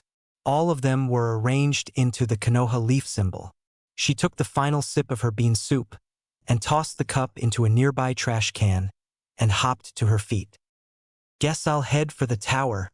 The actually talented squads ought to be able to clear the test in under a day's time," she said to herself. No sooner had those words left her mouth did a cloud of smoke appear behind her. The woman turned around to see a chunin with glasses and a Hittite tied on top of his head like a bandana. He looked worried about something, causing the woman to sigh in disgust. "What's with the look?" Anko asked. "Terrible news, Anko," the chunin replied. "Already? What the hell could the problem be this soon? We found dead bodies. 3 of them. Dead bodies?" "Yes, please, it's easier to show. Come quickly." Anko followed the chunin as he requested. He ended up leading her to a small graveyard located in the outer parts of Konoha. 2 other chunin were already there, examining the dead bodies that the one with glasses informed Anko about. "Here they are," the chunin told her. Anko walked over for a closer look. "We went through some of their personal belongings, were able to determine that they were from Kusagakyur, here to take part in the chunin exams. The weird thing about them, though, was that their faces were gone, almost as if they had been melted off. The skin is smooth, like they never even had them to begin with." Anko's eyes widened as the words of the chunin came together in her mind. What the hell are you doing here?" she thought. Her head jerked back and looked at the chunin. "Quick, show me the pictures from their ID cards." The chunin produced them at once and handed them to Anko. She gasped in horror as she saw them. "Shit! What is it?" the chunin asked in confusion. "Just go get Hokage-sama. Tell him about what you found, and that he sends 2 ANBU into the forest of death," Anko ordered. "I'm going ahead to catch the imposters." The chunin nodded and left Anko to do as told. Said woman jumped the fence into the forest and began jumping from tree to tree. Her heart was racing in fear, anticipation, and anger. With Naruto. "You're good, Naruto-kun, it seems I choose well," said Orochimaru. Then he made a hand seal and said, "Kanashibari no Jutsu, temporary paralysis technique." That froze Naruto, making incapable to move. Then Sannin smirked as he rushed to him. Kyuubi was watching the battle and suddenly make pumped demon chakra to Naruto body. Naruto sensed that and thanked him the Kyuubi. Then when Orochimaru was about to reach him, he quickly made a Rasengan with his hand, the brat nose Rasengan. But it was too late. The Sannin watched as Naruto slammed the Rasengan on his stomach, making him flying far away. But he was a Sannin nonetheless. Orochimaru extended his arm and said, "Senia Jashu, hidden shadow, many snakes hand." As snakes appeared rushing to Naruto, our blonde was exhausted. The snakes bit him and slammed him to a tree. "You did well, Naruto-kun, but the entertainment ends here," said Orochimaru. Then his neck enlarged and his face rushed towards him. Naruto saw this and made hand seals slammed and bit by the snakes and said, "Katan. Ryuka no Jutsu, fire release, dragon fire technique." Then a spread of fire rushed from his mouth to the snakes towards the Orochimaru. Orochimaru head arrived at Naruto, bit him on the neck. Naruto screamed in pain, but the fire arrived at Orochimaru arm, burning it. Orochimaru face contracted on pain and retracted his neck. Naruto fall on his knees, grabbing his neck and screaming in pain. There was a cursed seal of heaven like the ones that he gave to Sasuke on his neck. Ino and Shikamaru rushed to him. "You bastard, what did you do to him?" yelled Ino. "Oh, I just gave him a cursed seal, he could live or die. He will be in a lot of pains for a while," replied Orochimaru. "Then he bring out a earth scroll and throw it to them. That's a gift for wounded me." Then he disappeared. "Ino, Shikamaru, I'm losing conscious, you must grab me and we should hide for a while." Then he fell knocked down on Ino's arms. She hugged him, placed on his back, and left. Hours later, Mitarashi Anko cursed under breath as she leapt through the forest. It was already dusk, and there had still been no sign of her target. "I have to find that team, and soon," Anko said aloud as she traveled. "The darker it gets, the worse this whole mess will get. But why did you choose to show up now? What are you after?" She chuckled and shook her head as she leapt tree to tree, the only sound she made with each leap being her own breath. "It doesn't really matter," she went on. "If it really is you, then we'll end this here and now. This has been coming for some time now, years even, and I will be the one to kill you, even if it kills me." She jumped to another branch, stopping to catch her breath. Anko rested a palm against the bark of the tree and began to look around, slowly closing her eyes. "After all, it's my duty, my life's mission. It's what I learned from my greatest sensei ever. What I learned from you," Anko finished. A smile graced her lips as she looked back at a face appearing in the tree. "Isn't it Orochimaru?" "Anko-chan," said Orochimaru, as he grabbed his burned arm. Anko raised an eyebrow. He saw the state of Orochimaru, bruises, blood and burns over all the body. His arm was burned up and he have a circular bloody wound on his stomach. "You look like shit. I must congratulate the one who did," snorted Anko. "Naruto-kun strong, I hope he survives. The QB kid did this. Holy shit, though, Anko." "What have you done to him?" yelled Anko.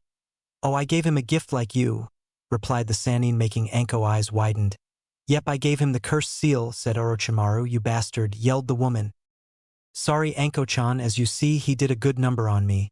Until we meet again." As he disappeared, Vegeta yelled as she rushed to the tower. Later, Team 7 with Ino carrying Naruto hide themselves in a cave.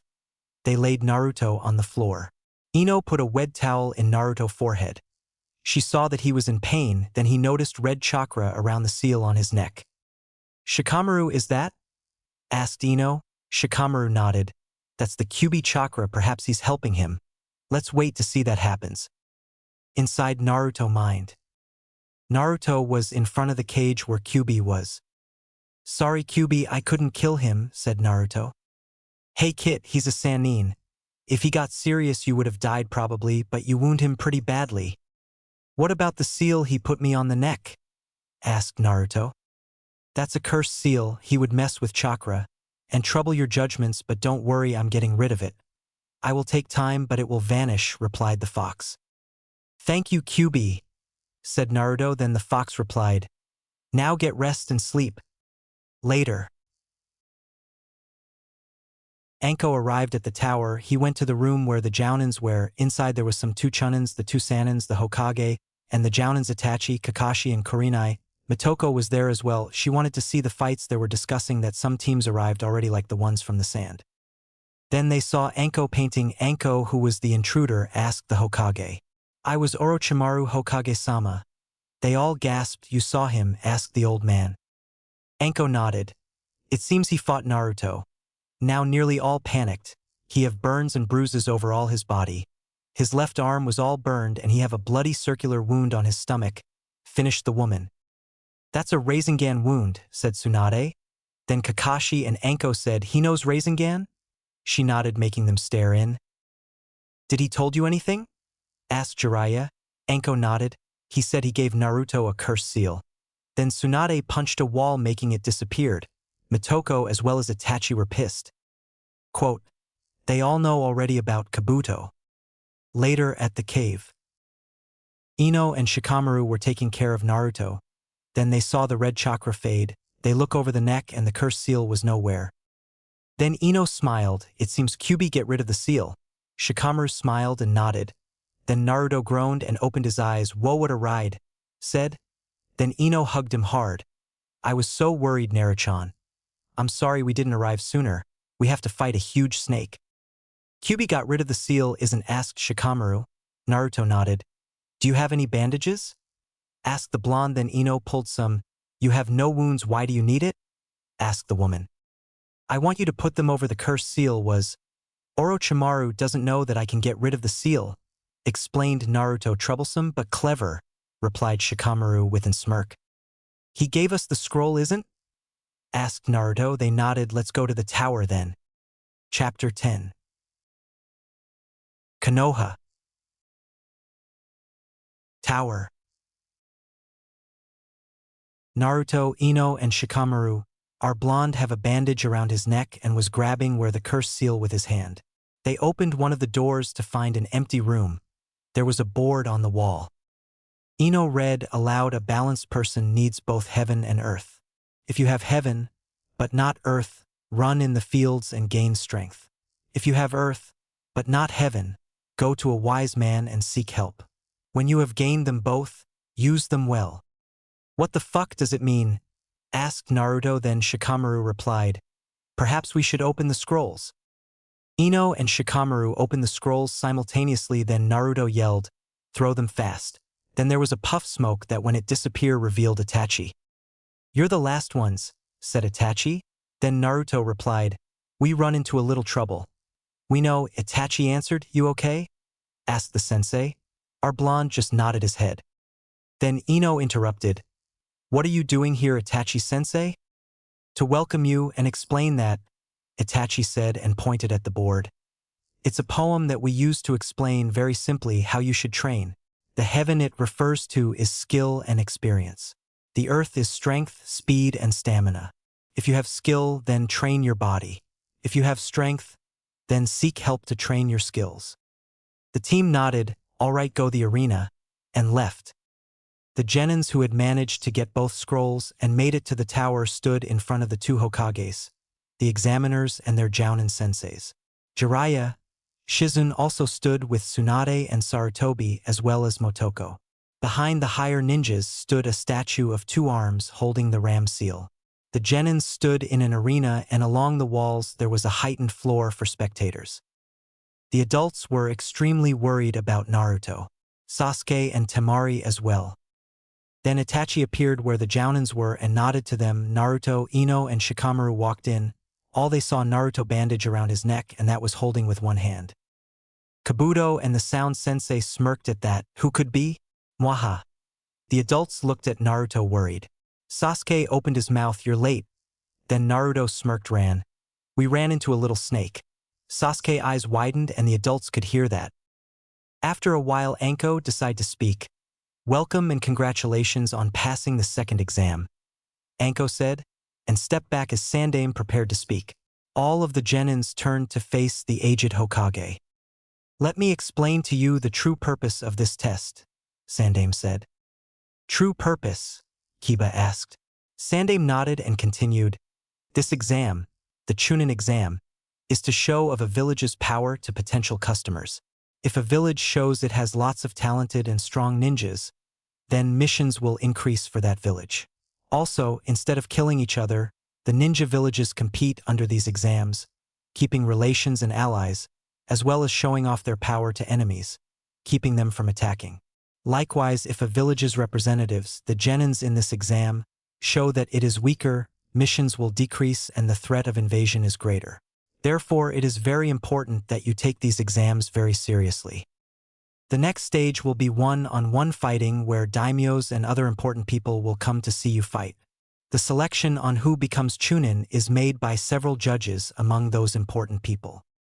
A special jounin then jumped in front of Sandaime, kneeling in front of him. Sandaime-sama, allow me to explain. The special jounin named Gecko Heiate requested before Sarutobi nodded to him. As Sandaime-sama said, for the third exam, there will be a lot of important people watching and the invitations are to be sent out. But since these important guests have limited time, we can't simply have many matches. That is why we must have a preliminary now. But before we begin, can those that don't feel well and want to give up, raise their hands? As it is individual fighting from now on, your decision won't affect your team. So, anyone wish to retire from the exam? We will begin fighting immediately so you won't have time to rest. Heiate said, and a murmur arose from the genins. The Sanins, the Hokage, and Naruto looked at Kabuto. But he didn't notice, then he raised his hand with a smile on his face. Yes, I'm afraid I will have to give up. I just don't feel up to the task of a one-on-one fight. Naruto narrowed his eyes and addressed him. Is that so, Kabuto? That's odd, you don't appear to have any injuries. And not only that, you also aren't breathing hard, meaning you're not as tired as you say you are. Sarutobi was listening intently for anything he could use against him. Kabuto narrowed his eyes a little, but one couldn't tell behind his glasses.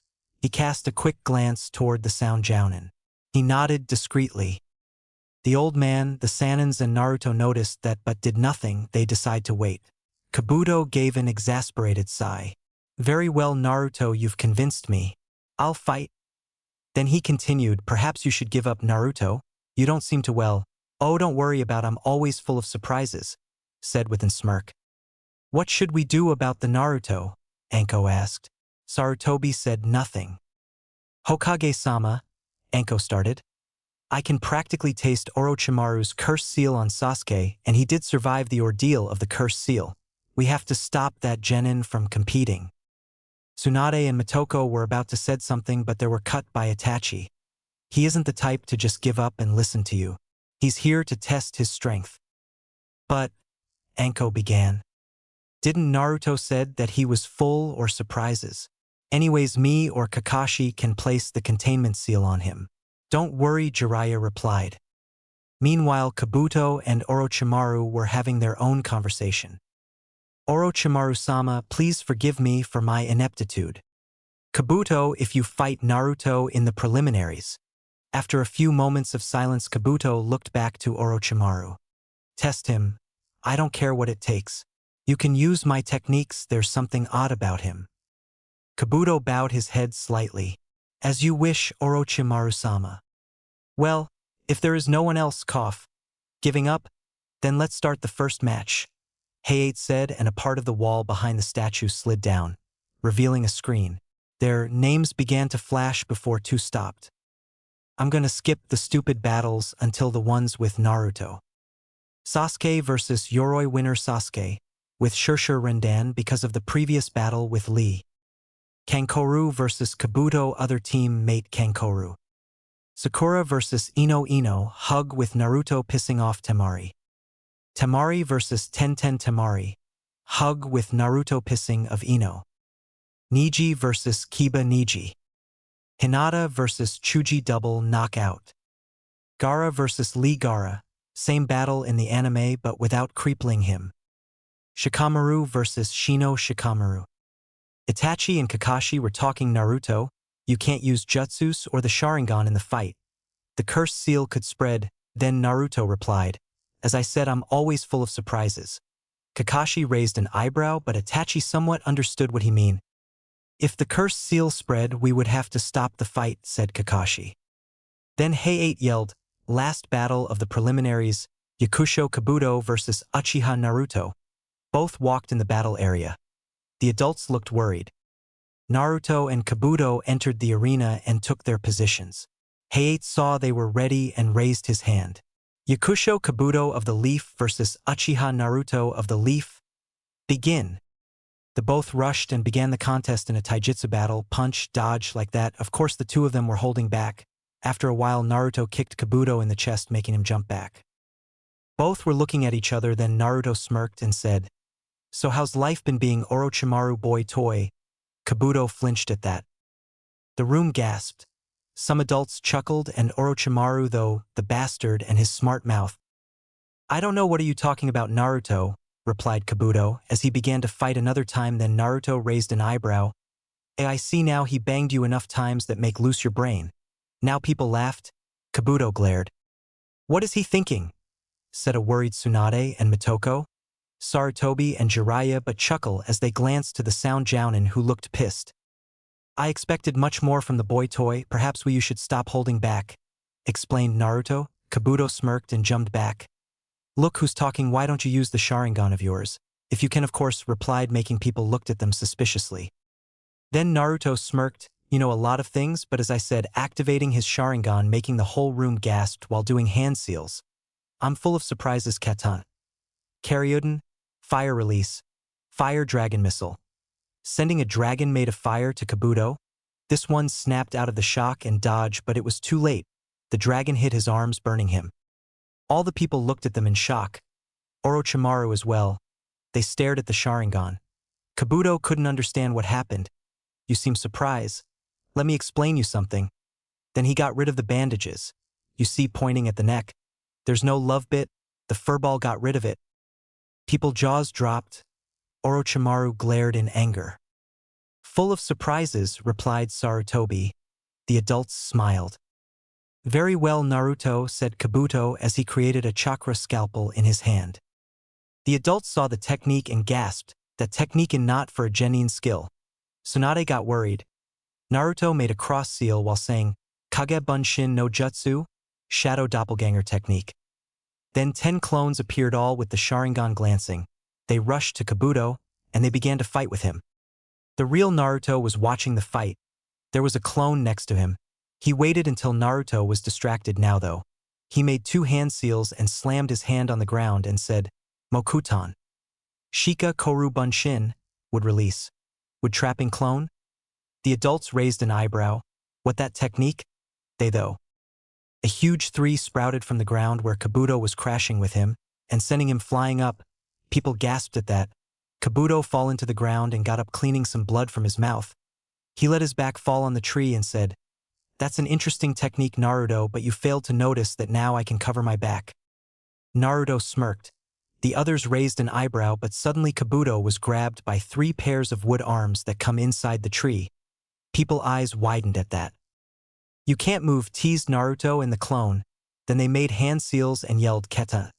Gukakyu no Jutsu, fire release, grand fireball technique, and futon. Renkuden, wind release, drilling air bullet." The 2 attack combined in a huge fireball towards Kabuto. This one smirked. Before getting hit, there was a big explosion of fire. That event destroyed the tree. People were looking. Suddenly they watched a purpled aura in that zone. When the smoke disappeared, the whole room gasped. Kabuto's body was covered by the cursed seal marks.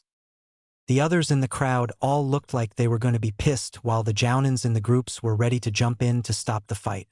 Hayate was about to step in, but he toped as the Hokage's voice rose over the crowd. "No one is to interfere in this fight." All the Jounins except Kakashi went wide-eyed at the declaration. Anko decided to voice her opinion.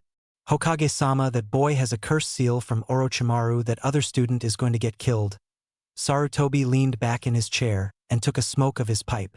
"I don't know why that boy has a curse seal, but I have faith in Naruto, do not worry." "What do you think, old fool?" said Tsunade and Mitoko. "Just wait," replied the old man. Orochimaru raised an eyebrow. "Let's get serious, Naruto," said Kabuto. Then Naruto smiled and made a 1-hand seal. Kirigakure no Jutsu, hiding mist technique. The whole area was covered in mist. Some people looked stunned at that technique. Naruto clone went underground. Then Kabuto said, "You're not the only one knows futon, Naruto. Futon, Daitapa, wind release, great breakthrough." And the mist vanished thanks to the blows of wind. Naruto and Kabuto looked at each other, then out blonde pointed on Kabuto's legs and looked at him. There was a Naruto smiling at him. Yo said, Doton Shinju Zanshu no Jutsu Earth Release, Inner Decapitation Technique, though the people. Then Naruto's smile turned into a smirk and glowed while saying, Bunshin Daibakuha, Clone Great Explosion. Kabuto was sent damaged flying to the roof due to the explosion. The real Naruto used Shunshin no Jutsu, body flicker technique, and appeared in top of Kabuto in the air. Naruto made a cross seal saying, Kage Bunshin no Jutsu, shadow doppelganger technique.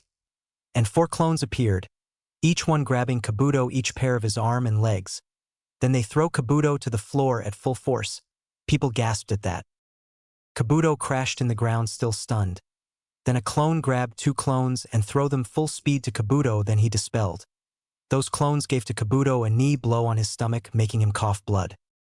Then people's eyes widened when they saw the real Naruto and clones still in the air gathering chakra on his arms. That technique though worried. With their hands connected Naruto and clone making a Rasengan. But the funny thing is that while they were going to Kabuto, the blue sphere grew bigger at least 4 times. Orochimaru looked stunned.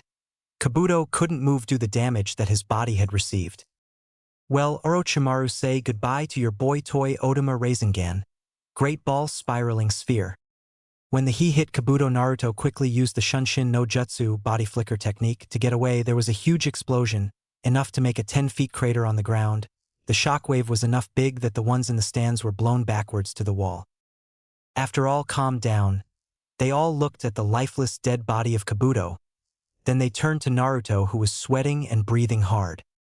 I didn't know he improved the Rasengan, said Jiraiya. Then the Tsunade and Mitoko glared at him. It's your fault.